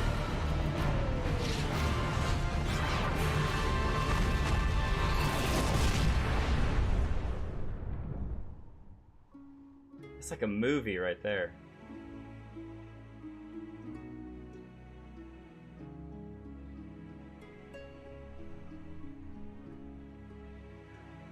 Is that Karthus? I think we've seen that, maybe not. No, that's different. That little half-moon crater thing. I think the one in Karthus is, As you have no doubt surmised, one of the I pieces did of not Elmond. perish. When the cage built from the essences of the 12 was destroyed, the sky was filled with a colossal cloud of ether. This drifting energy responded to the prayers of those fighting below, and to my own desperate wish that the dying realm be saved by infusing me with the power of a primal. I became the Immortal Phoenix, ancient symbol of rebirth. Rising into the sky, I struck Bahamut with all my newfound strength. The blow shattered his earthly form, and a shower of ether rained down upon the land. Thus began the rejuvenation of Eorzea. Believing the deed done, I relinquished my hold on that staggering energy, desirous that it should be returned to the realm without delay. But I had not reckoned on Bahamut's tenacious will. Even as he teetered upon the cusp of oblivion, the dragon reached out to claim me. Is that how he got the Alas, ether? within my fast fading form, enough remained of the Phoenix's energy to offer Bahamut a hold, and he dragged me along in his wake. And thus began your existence as the Elder Primal's thrall. I cannot help but wonder at his will to survive. Though he was all but obliterated, Bahamut found a way to seize the power you surrendered. That would explain why part of his physical form survived to be entombed underground. It would also explain why Eorzea was so terribly warped. Even as the land sought to restore itself, the returning flow of ether was cut off. Because Bahamut just grabbed onto it. Ah, very good. When his grip on existence was once again secured, Bahamut did not cease his feast until he had consumed every last mote of ether that yet floated in the air. And still he was not fully restored. You must remember that by this time, much of the freed ether had already returned to the land. That which remained was not sufficient to reconstruct so massive a form in its entirety. But there did not need to be. Not for a being sustained by the marvels of Allagan technology. As long as some piece of Bahamut persists, the Coils will seek it out and continue their regenerative task. It kind of reminds me of Wolverine, where he, and I think in the comic books, gets disintegrated down to a single drop of blood, and that one drop of blood is able to eventually regenerate all of Wolverine, which is just madness. Don't think about thoughts. Bahamut appear motionless Like how he from the surface. retained his memory. But deep beneath the ground, they had been searching, tunneling through rock and soil towards their escaped prisoner. That's wild, but also explains how they ended up winding their way to here, is they were seeking him out. And, as you have observed for yourselves, they found his heart. Warrior of Light, heed me. You must put a stop to Bahamut's regeneration, whether it be for man or for dragonkind. The question of justice is irrelevant.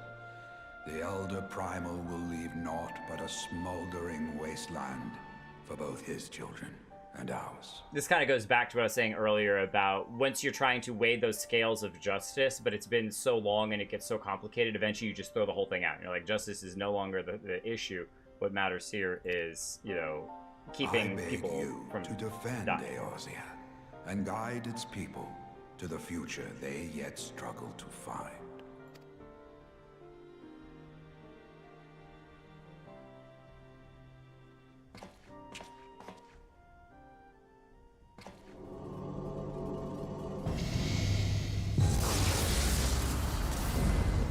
One last coil.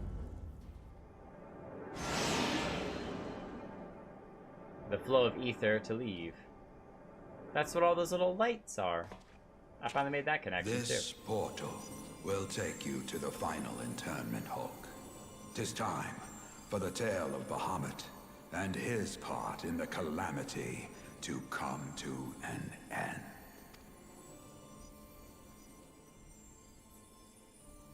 Is this the end of Louis Alvino, Soir? Alize, Alize. pray, come closer. I've been saying it Alicia this whole time.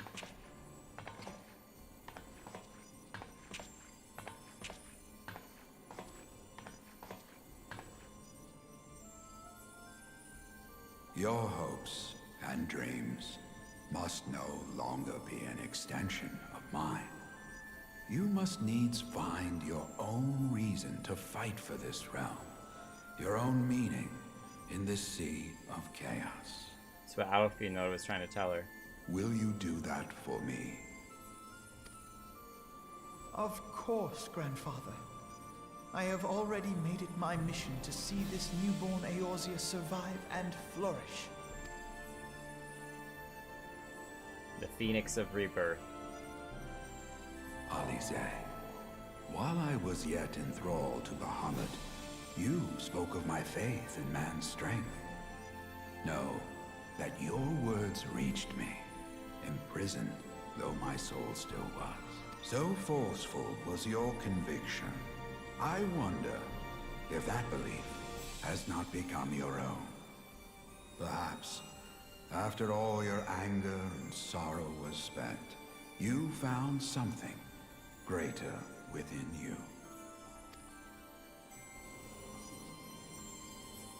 Faith in mankind. See this fight to its culmination. 'Tis also your strength in which I have faith.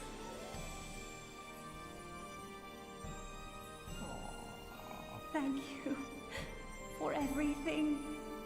Pray, take your rest, Grandfather. You deserve it.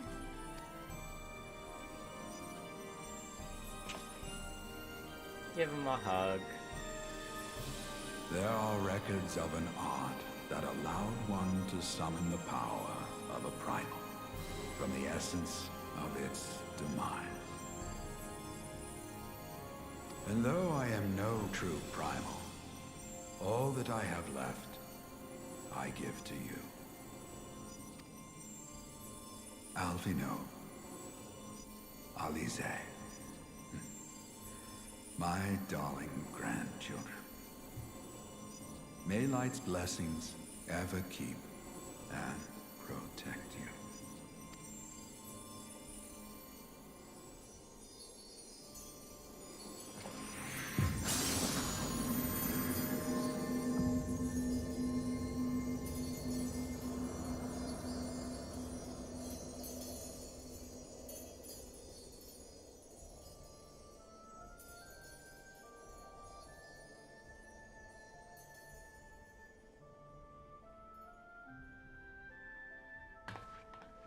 Come, Warrior of Light. Our task remains undone.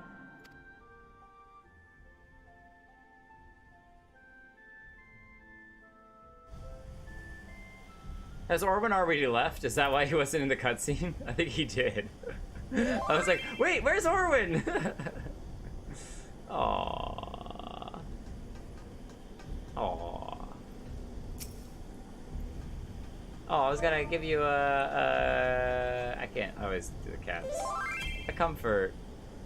What? Oh, I spelled it wrong. I can hug your leg. Oh. Oh, the end of Louis Soir.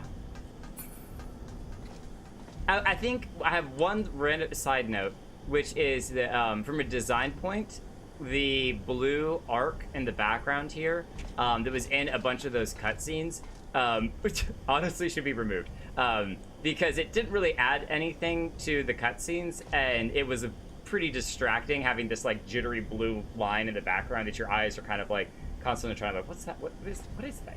Get that out of here. But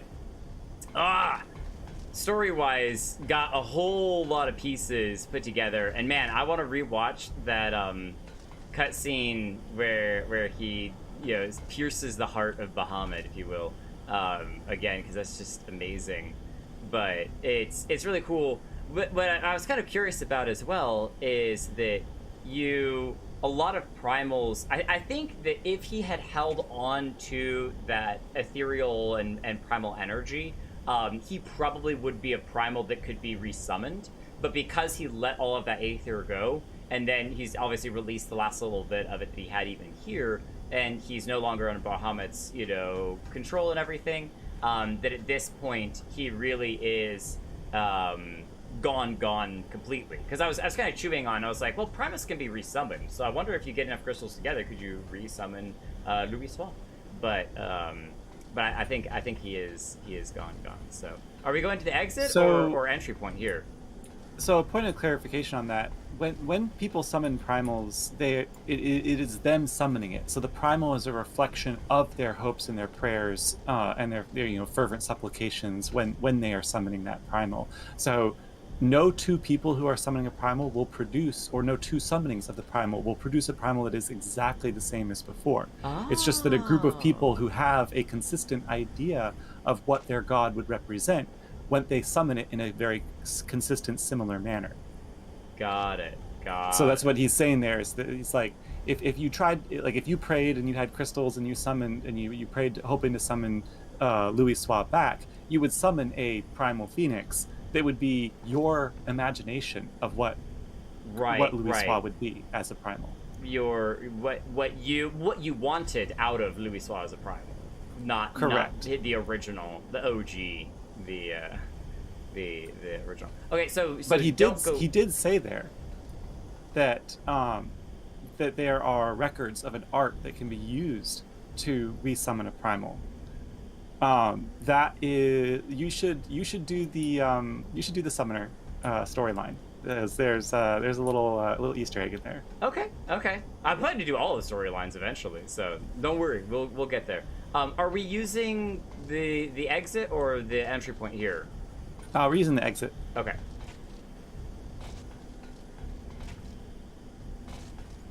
Summoner. Oh.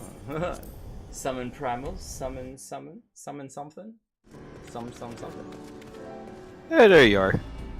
Hey, Orwin. Ooh, nice glam. Gave you plenty of time to go and change your outfit. No, I had this one set up. What I was doing before was getting food, not setting up a glam. I already had them all set up, remember? Poor Louis Soir. Here, well, I should have a whole emote series set up just for crying and being upset over these stories. Do slash respect. Exactly, just so that I could always. Do I have respect? I used to have it, but I think I swapped it out for salute. I have pray now, but yeah, brims over the tears. Grandfather. Nice. This is the one you were wearing earlier. Nice. Oh God, right to the depression. Yes. Ball's dead. No, he's died. Not again. Wait, which one is that? What slash is that? That's Plays Dead. It's Play Dead. You have to buy it on the no, on the the one online that store. you were doing, Jake. Oh, no, this is just Disappointed. It's probably one of my favorite roleplay emotes to do.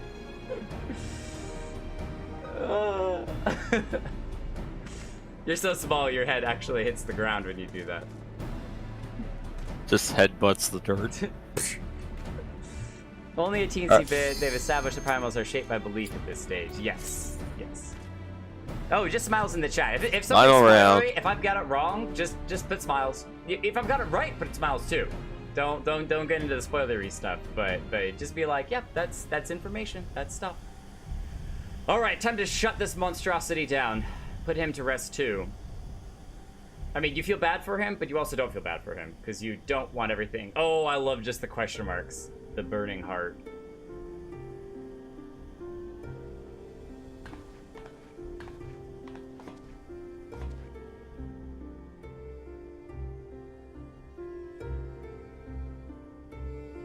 "'Twas a long and arduous road, but at last we reach its end.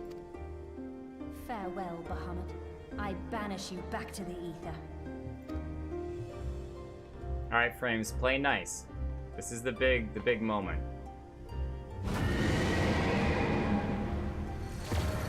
Oh, oh, he ain't done yet. He has. Not yet whole.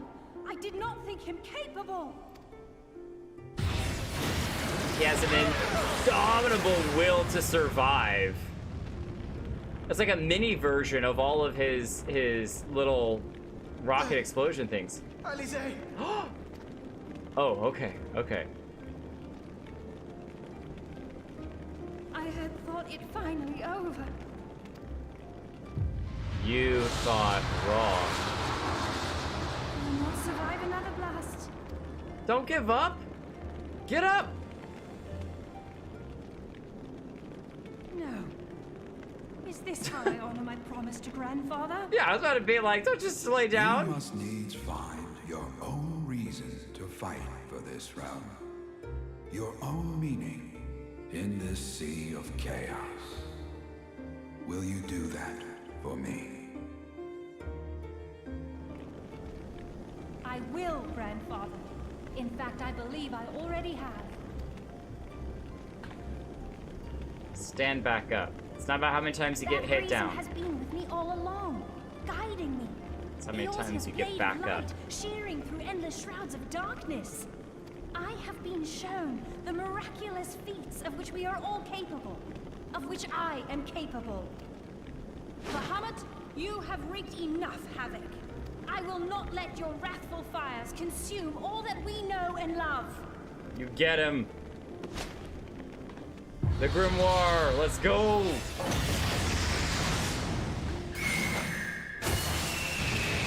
Oh, that's so cool. It's the same kind of shield that Louis Swat put up. That's awesome. Look at her How go. long I have waited to hear you say that.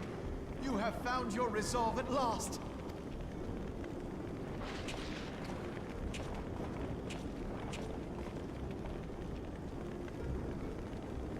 Let me join my strength to yours. This has got to be creating a full earthquake in this place, above. in this moment, our purpose has become one.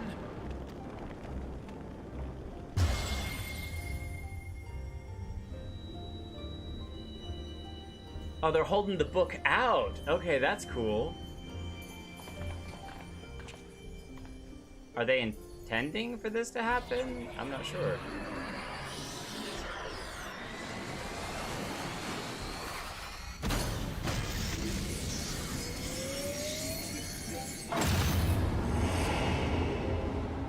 Two halves of the same whole.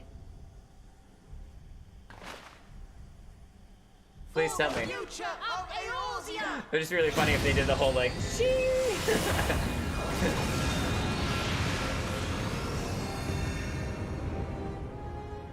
This last task is yours, warrior of light. You must destroy Bahamut's crystal core.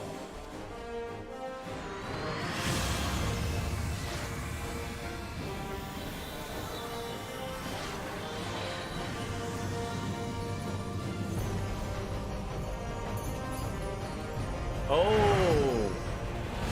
This is like when we were flying at Heidelin. It's similar to, was that 8? That might have been 8, because I think the original raid was 8, so that was like 8 Warriors of Light. Choo, choo, choo, choo, choo, choo, choo. Yeah, see? But it's just gonna be S3, because we're doing it as a 3-man. Cool! And it's just like when we were with Heidelin and being our the Warrior of Light, you know, being light.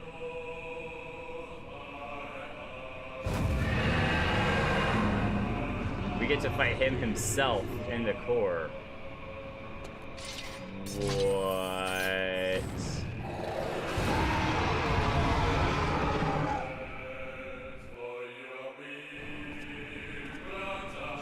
What? We're panning the camera up for this fight. We actually are fighting Bahamut Prime in his crystal core. You can see the purple crystals down below. This is awesome. Hey Jake, you know how the rest of the songs had a little bit of answers in them? Well, this time it's actually answers. The original? It's awesome. Offers a moment of silence to Bahamut Prime. Alright, you ready? This is it. This is our final battle.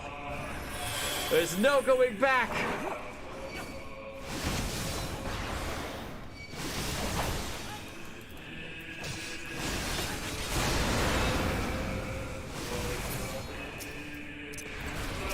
Provide cover to him.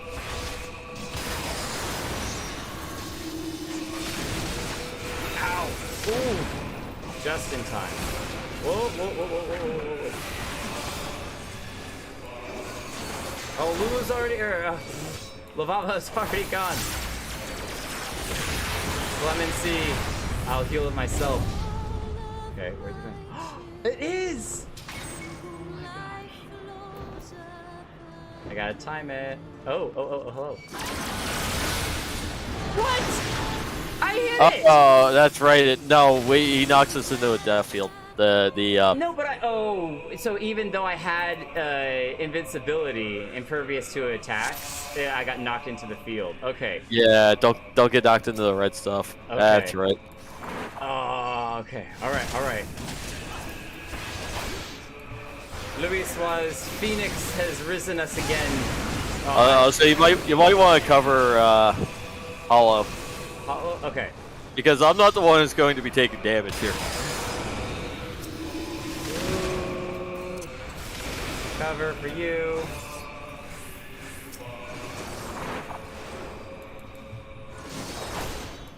Giga Flare. Oh, that's that explosion. Ow. Okay, I'll have to remember that next time. Oh yeah, nice protection. Good. I didn't do it, but you know. Okay, which direction are they coming from? Over there. Nope. Got double nuked. I was trying to get to this side, but...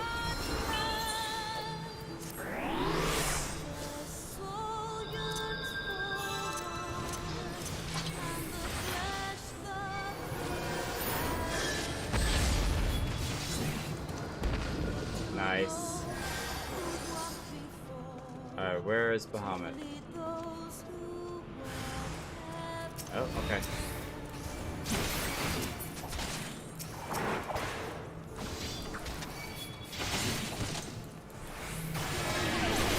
More dragons. The little, like, dragonfly dragons.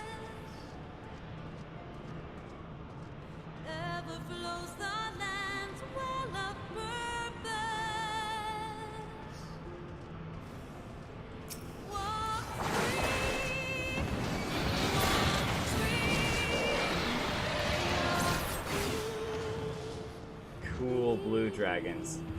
I feel like we fought one of those. We fought the mechanical, I think, version of those on the way here through all the coils. Look at the location where we're at.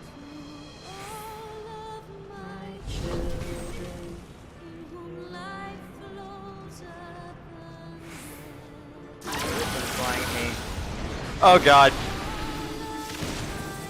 Okay. I need a revive. Oh no! Oh no. See, it looked like Bahamut. It looked like Bahamut was targeting Hollow for his dive bomb. It's like, nope, I changed my mind.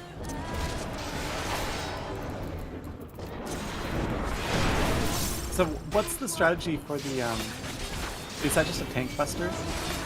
The cast, the ring that's around the individual play? No, that's wait, you'll see you'll see Bahamut and Twintalia pop up, or Twintania, whatever the hell its name is. They'll each mark somebody, and then they have a pushback dive bomb. So you need to avoid getting pushed into the death wall. Yeah, but like where the three white lines are coming down and they encircle one player, is that just a large hit? Because it insta KOs me every time that it's hit me. Maybe. So can you avoid it just by running away? Like with No, the dive bomb? because it's targeted on me. Okay, so there literally is no way to avoid it. You're gonna get hit off and killed. Yeah, that's why I was wondering if there's a mechanic on this one. Got it. I didn't brush up on it. I think I just kind of went in.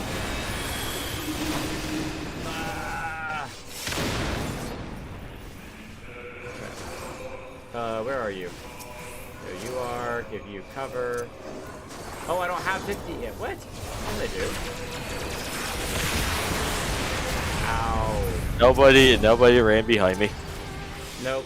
Well, I was too busy trying to give Baba that. All right, twin time. Ow. Yeah, I think that's just a big hit. Yeah, I see. Oh, I wonder if can we group stack that? We might be able to group the player. It's a player. Right. I'm not sure it would actually keep you alive. How does grouping in flares work? Oh, he means it might be like a stack marker. Yeah, the way that markers were identified back in ARR and Heaven's Forge are not like super consistent. Sometimes they like giving them their own individual. They like making fancy markers. Around Stormblood and on, they get very consistent with how they mark different types of attacks. Got it. Got it. So how would stacking help? Like, I assume stacking is where you all stand on the same spot together. It shares the damage between everyone. Oh, okay. So it doesn't, instead of killing him person instantly, taking it everything. divides it up. Okay, let's keep separated so we know which one's diving us. I'm also gonna try arm's lengthing it. So he's focused on you.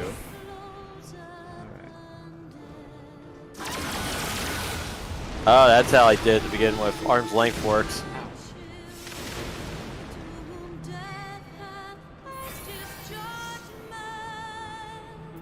Oh, arm's length to avoid being knocked back. That makes a ton of sense. Okay.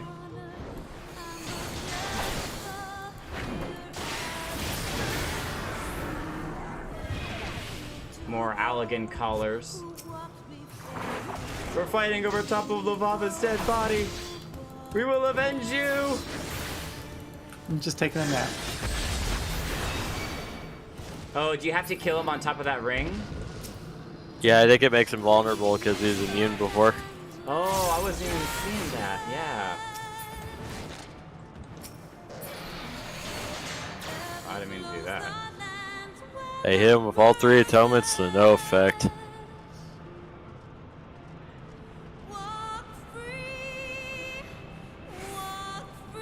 At some point, I'm gonna, it'd be fun to try to do one of these things unsynced, just for the challenge of it. Even though I'm sure that it takes an insane amount of time to get through all of these, but Well, unless you're 90 like me, in which case you'll just blow right through. well, you're blowing through it because you're unsynced. Wouldn't synced put everyone at 50? Oh, synced. God, yeah. Oh no! Oh no! I tried to use arm's length. But I think I did it too late.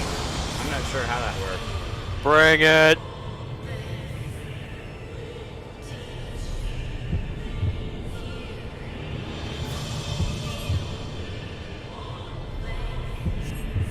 Oh, the music is awesome. Terraflare.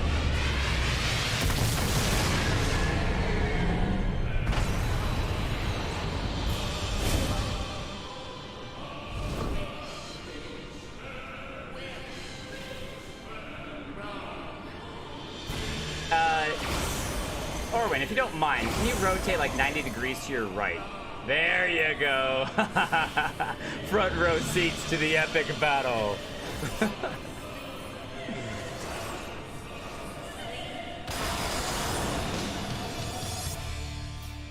Oh, he didn't last through the whole combo. That was awesome.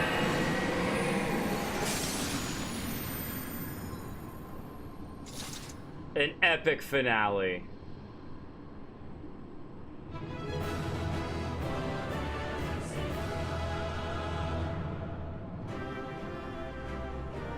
Well, we almost survived to the very end, but Orwin once again saves us. Couldn't heal that one. I tried. Well, you know, Coil's tradition. Coil's tradition. Yeah, we won. He can just sweep up our dead bodies. Just shove them off. That's fine. Ooh, Dreadworm Cane. Do you want it? I'd only be taking it for Glam because I already have a 130. I have the augmented one, so if you are planning on playing Conjure, yeah, he should get. Well, I'll could get it for Glam, and then you could get the weapon coffer for Glam because I'll give you a sword and shield. Oh yeah, it's true. All right. Okay, so I rolled need on the weapon coffer, so I would roll need there too. And then I just say both of us roll greed on the cane, and we'll just see who gets it. I have no problem just rolling and, and letting. I'm gonna roll greed on the body too because I already have a good body. Okay, roll greed on whatever. So. Yeah, these weapons are prime Glam territory though. Cool, you got the cane. Oh, I got it for 71 over your 70. That's fine. That's fine. I don't mind that stuff at all. I'm like, look, it's complete, RNG, let it happen and have some fun. So, congratulations on your beautiful cane. Thank you. Alizé. You did it.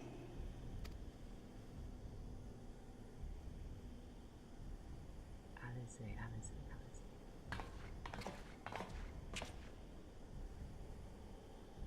Scrolling up, trying to find it in the chat there. Alizé. Yeah. Alizé. Shut the coil off.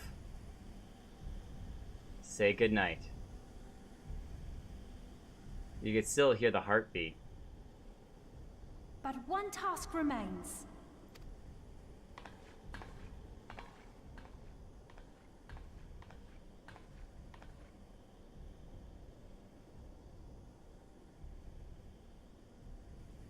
With this last coil disabled, there shall be naught left to bind Bahamut to this world.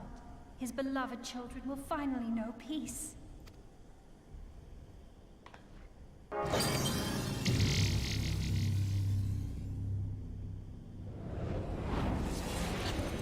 Oh, what a great zoom out.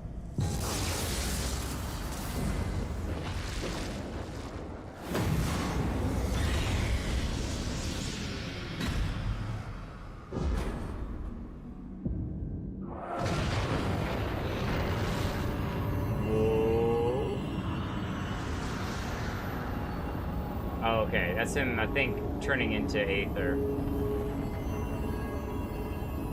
Maybe?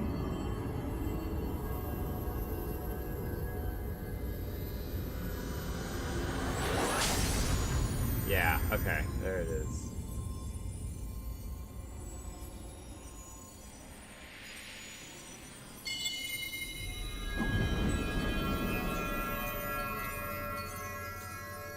I wondered for a second if he had regenerated enough to try to do some sort of maintaining his form on his own without the coil.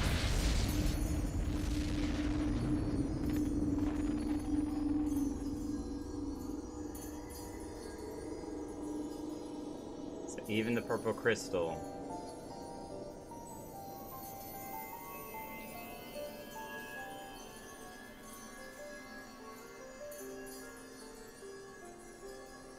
"'Tis done. He is truly gone."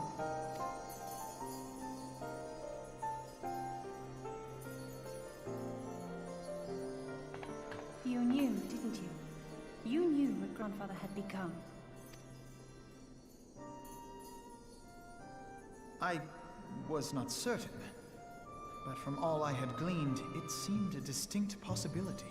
The scene people describe of the Battle of Cartano was one of unimaginable devastation, and 'tis through the combined prayers of the desperate and an abundant source of ether that primals are born. I merely put two and two together. If we were super smart, we probably could have put two and two together too. But we're not that smart. And you consider that a sufficient explanation? They have a little well, British however in you there. stumbled across your theory, 'twas this revelation that made you wary of my attachment to Grandfather. You feared that in my obsession, I would fall under his primal sway. Is that why you decided to join us? To pull me back should I show signs of wavering? Pray forgive me, sister. I wished only to protect you. Yet I see now that I needn't have doubted the strength of your conviction. I don't know. Better to be safe than sorry. May I ask you a question? What do you now intend to do with the truth you have uncovered?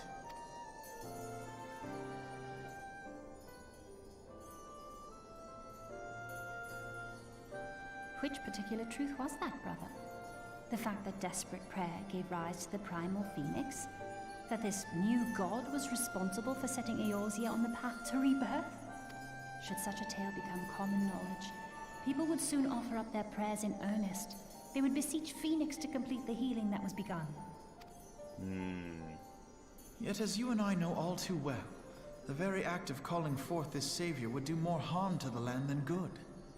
We cannot encourage such worship for this very reason. Were Grandfather forced to return as an ether-draining primal, it would undo all that he had worked to protect. Your abiding love for him was the key that unlocked the truth of the calamity. But keys may also serve to seal doors that were best left unopened. Let your love now guide your actions, and lock away deep inside the fate of both Grandfather and Bahamut. Let him go. Let him go. Hold on too tight, and you threaten to crush what it is that you're trying to grasp.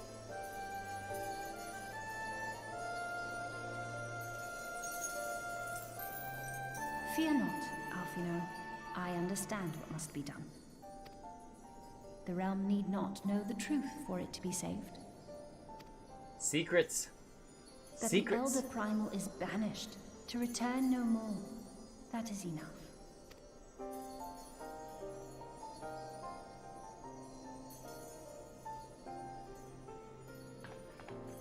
Let us make our way back to the surface.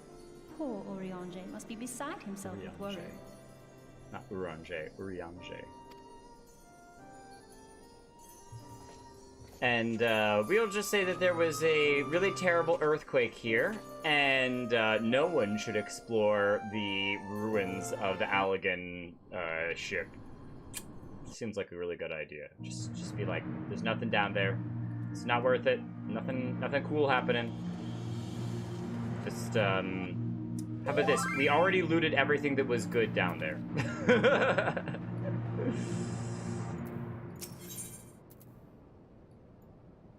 Before I do that...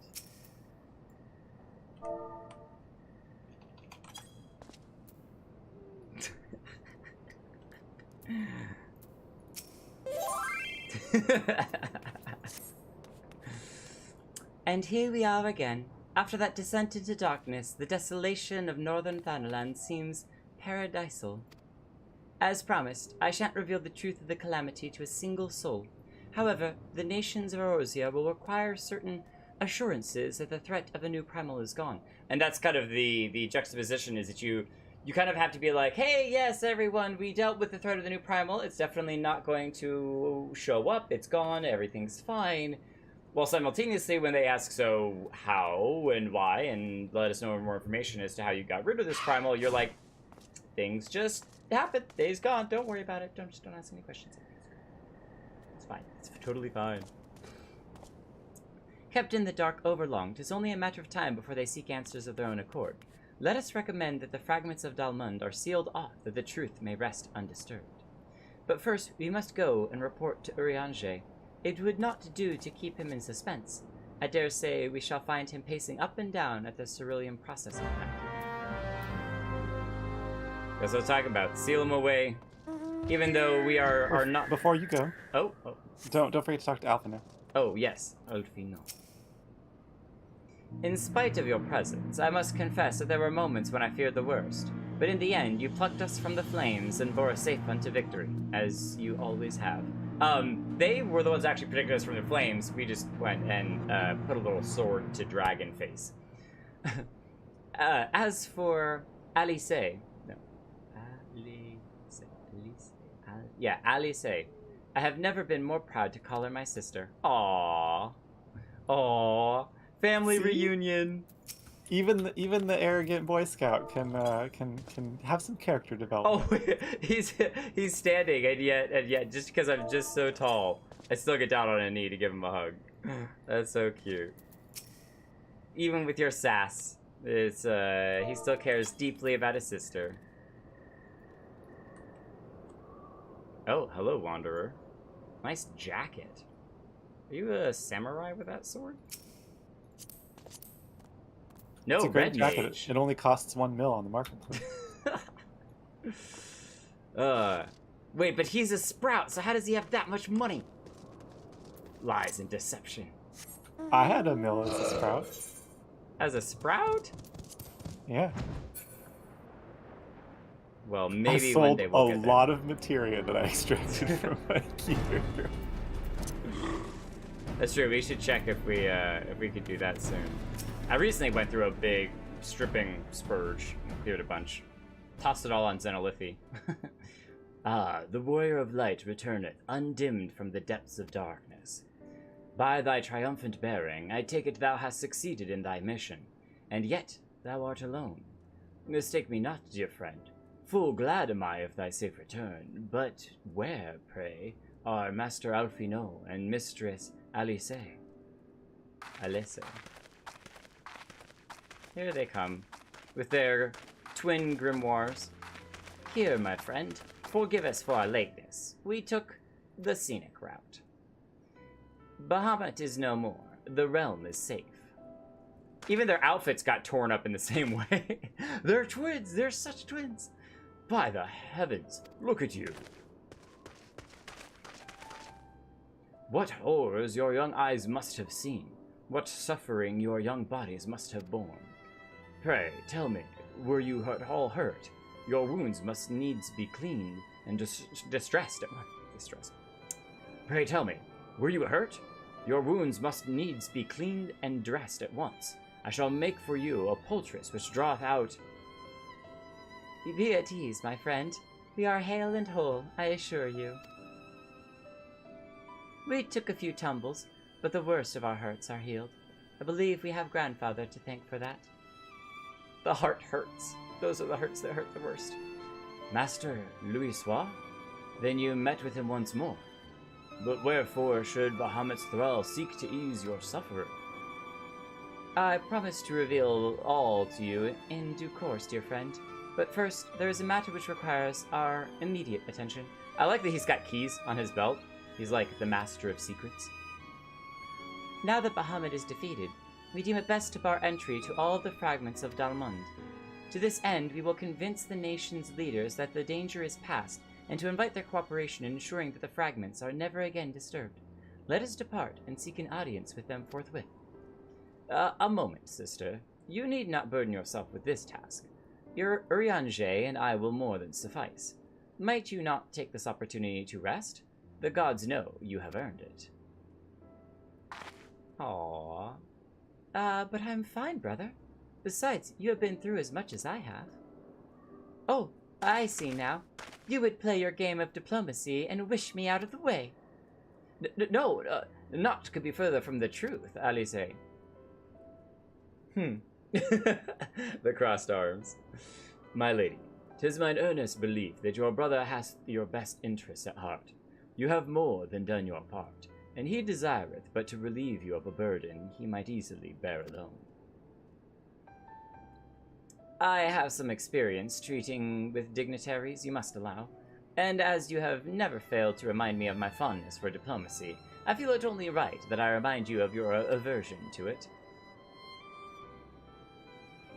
Then it is set. Oh, I guess she agreed with him. They just skipped that. Eorzea, pray, make arrangements for a chocobo carriage. The ride should give us ample time to prepare our story.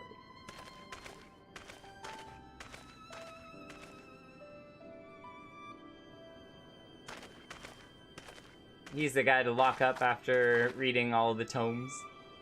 Nobody ever goes to bed. Alfie, no!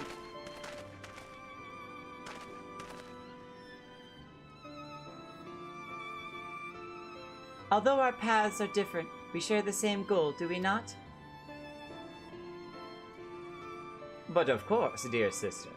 That which we have just achieved together stands as testament to that fact. Whatever path we choose to take, our hearts shall ever lead us to the same end. Of that I am certain. Aww. Thank you.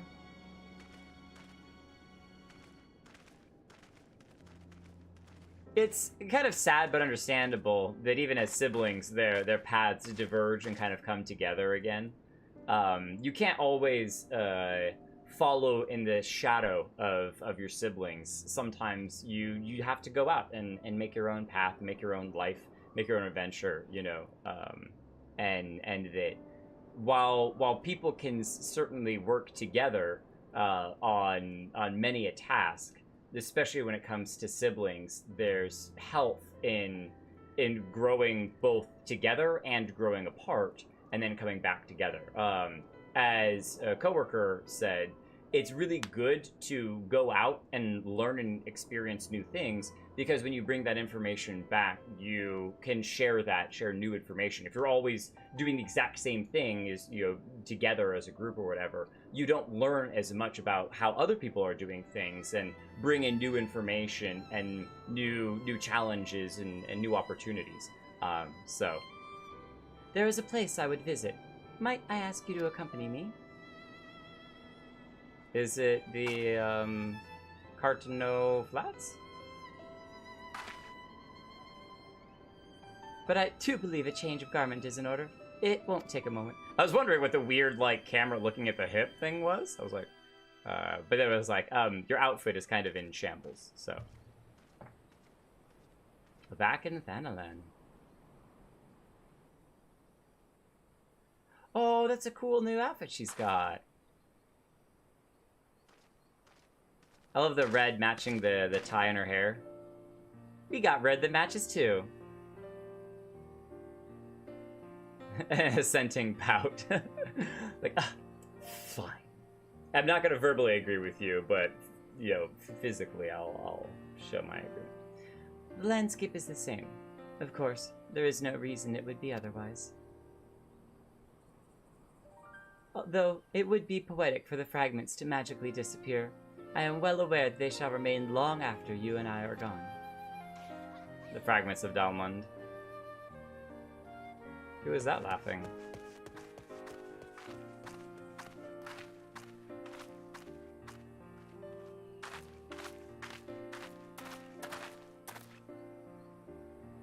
Some locals.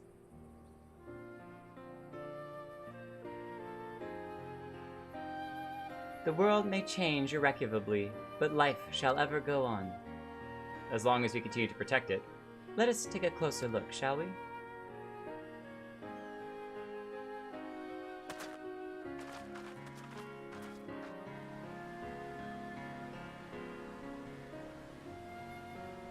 I have no doubt that Alfino will do an admirable job concealing the truth of the calamity, and such truths as were revealed in those dark depths will never see the light of day. I myself agreed that it must be so.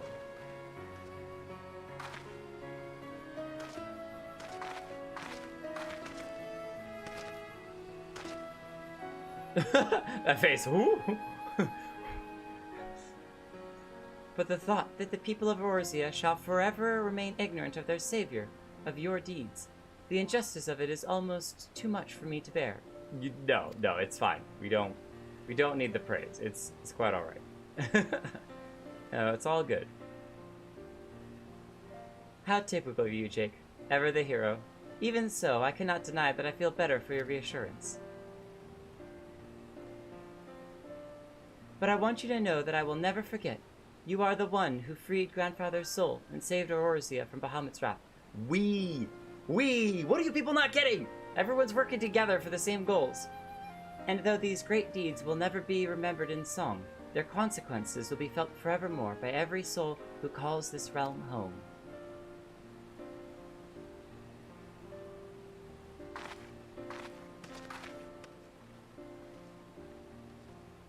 It's cool that you're wandering the path. Where are the monsters, though? We've walked these paths before, and there were monsters littered everywhere, alright? They must have cleared out just for us. Like, we even see the nest in the background. That's so hilarious.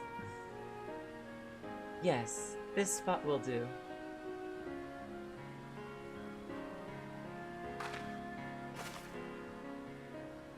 Should say in a prayer? Yeah. For Grandfather, Nail, and the dragons of Mericidia. Yeah, Mericidia. For all those who are taken by the calamity.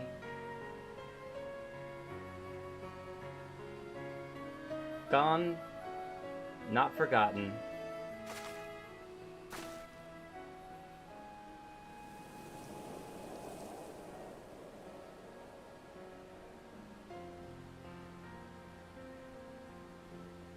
The monsters know not to mess at the moment. At long last, our struggle with Bahamut is over. We sent them a notice ahead of time. It says, hey, this is a memorial, a remembrance service. We, what is it called when you, we purchase a time slot at the venue. This is our venue that we purchased this time slot. Everybody clear out. We'll be here just a moment. When we leave, you can come back. The realm, given new life through the prayers and sacrifices of countless souls, may look to a brighter tomorrow.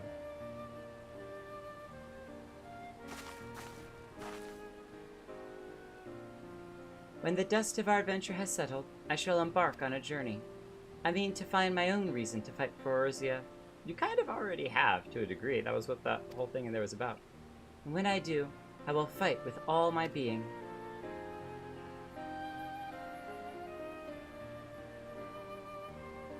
You have done so much for me, Jake. One day, I hope to be able to repay you in kind. There's no need for that. I have no doubt that you will continue to help those in need, and grow ever stronger in doing so. I shall endeavor to do the same, and if the 12 are kind, I hope one day to become Eorzea's sword in the darkness, as you are. She'll be her own light. Come what may, you may rest assured that I will not be outdone by Alfino. A little sibling competition and competitiveness. That's good for the soul. Classic thumbs up. When we meet next, I promise that I will not disappoint you. You couldn't possibly do that. Till that day, fare you well, my friend, and thank you from the bottom of my heart. Aww. Alice. I think earlier, Holo said was perfect. Just precious. Just very precious. Until we meet again. It is not goodbye. But see you later. At least we thought that was the case with Ida, and then she totally turned evil, went psycho, raised her husband's head from the dead, turned into a monster as well. She became a monster, became summoned and whatever it was, taken over by evil forces, created a whole army labyrinth of monsters, and totally wrecked a part of Gridania, alright? So, like, we thought that was not going to be a big deal, and then it totally became a big deal, so... Let's just hope that Alice has a wonderful adventure and everything goes great and wonderful with her as well until we meet her in the future as well.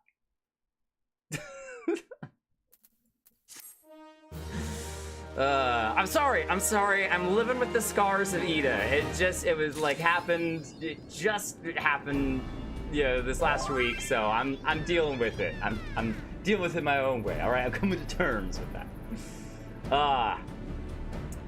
Wow. What an epic journey and conclusion. And it was really cool. I was wondering how they were going to do the fight with Bahamut. And then they were just like, hey, you're just going to go into this crystal and have kind of a ethereal battle is basically how I'm going to kind of refer to it as, is because we didn't fight him, but we fought kind of an ethereal projection of him inside that little sphere thing that was in the crystal, and we all went into the crystal with like the power of Hydaelyn and everything as ethereal spirits, if you will. And so I take it as kind of an ethereal battle, and we're battling more soul to soul versus physically taking him on, because there's just no way that our tiny smidgen of a speck of a germ would be able to fight the monstrosity of Bahamut physically. So I kind of wonder how they were going to play that, and it worked out really cool. So I like that as well. And the pulling of all of the ads, the monsters, referenced all of the battles we kind of had along the way, but they were all the dragons that we fought along the way as well. It was super cool. So I like a lot of that sort of drawing from where you've been to kind of the huge culmination event of the big finish. Huge thank you 1,000 times over, as always, to Orwin who carried our butts through, and it was cool to have that challenge that it took us even a handful of tries and retries and retries to kind of learn the patterns and stuff. And even though Lovava and I didn't quite survive to the very end, that's okay. It was still epic. I think Orwin, if you obviously because you're playing, I would highly recommend you just go back and watch that moment alone in the stream, because the final epic fight, I think I was like in the perfect position to get just a cinematic epic moment of you alone battling Bahamut with all the fires and everything, and it was cinematically gorgeous. It was beautiful, and it made me very, very happy. So awesome. Super Side Swiper, yes, not tonight. I still got a bunch of other stuff that I got to record. So we're not going to be doing MSQ tonight, but I see no reason why I can't launch into MSQ starting this Thursday. I'm still going to be grinding Monk and Lancer behind the scenes to 50. So we're going to be working on that. We may do a little bit of MSQ and a little bit of, if I can get Monk to 50, the Monk story from 30 to 50, so I can, get him his journey all the way up to that level 50. That way, moving forward in MSQ, I can kind of swap back and forth depending on what the situation is between a couple of the different jobs, if I feel like it. Most likely, I'll probably just stick with Paladin, but having options is nice too. But yeah, I wanna get back to MSQ. There's a lot of blue quests we still haven't unlocked. We'll unlock those at a later time. That's fine. And we'll just continue on our adventure. It's been long enough that we've gone without continuing the story of Eorzea, so I say we get back into it starting Thursday. But yeah, thank you all so much. MSQ coming up this Thursday, 7 o'clock Eastern Standard Time. Might get delayed a little bit because sometimes with dinner things drag a bit, so 7:15, 7:30 p.m. Eastern Standard Time. But we should see you all there on Thursday if you are free. If not, check the video out. If not, check the highlights out. Most of you are coming from the highlights channel, but if you didn't know, we have a highlights channel. Holo's been running it over there, doing lots of cool edits. They're going to be able to put together the Ida storyline and a couple other things as well that we're kind of recording after this for the next couple of videos. So lots of cool stuff coming up from there as well. So Wandering Bishop, see you then. Thank you so much. I think we're gonna call it quits here tonight. I think I'll head back to Ul'dah but a huge thank you to don't sit. What are you doing? Bow, you monstrosity. Thank you to both Lavava, Holo, and Orwin for all of their awesomeness in helping out with these coils. They have been an absolute blast. And just learning about the actual truth of the Calamity and the reasons why the truth can never be revealed. So I owe you all so much. Thank you. Respect and appreciation. And hopefully you can continue to join us for future adventures when necessary. Oh yes, there's a Discord. Paulo just posted it in the chat. We have a Discord, so you can feel free to jump in there. We post glamours, we chat about different moments. I post my Subnautica videos. There's a bunch of stuff that's happening. We're kind of growing as just a fun, cool community. And it's a great place to recommend side content you want to see Jake go through. Yes, that as well. We're kind of building lists of things that I need to do on the side, and so if there's a particular series of quests or jobs or something that you highly recommend that we do, I know some people on the highlights channel or recommending certain jobs. Oh, you have a grimoire. Hildebrand. That's a really nice outfit as well. Oh, goodbye. Sorry, I guess you don't like people reading of your shoulders. Apologies. Yes, Ugh. we must make Jake suffer through Hildebrand. Because every expansion has its own Hildebrand arc too. Magic It's Berry great. nullifying damage.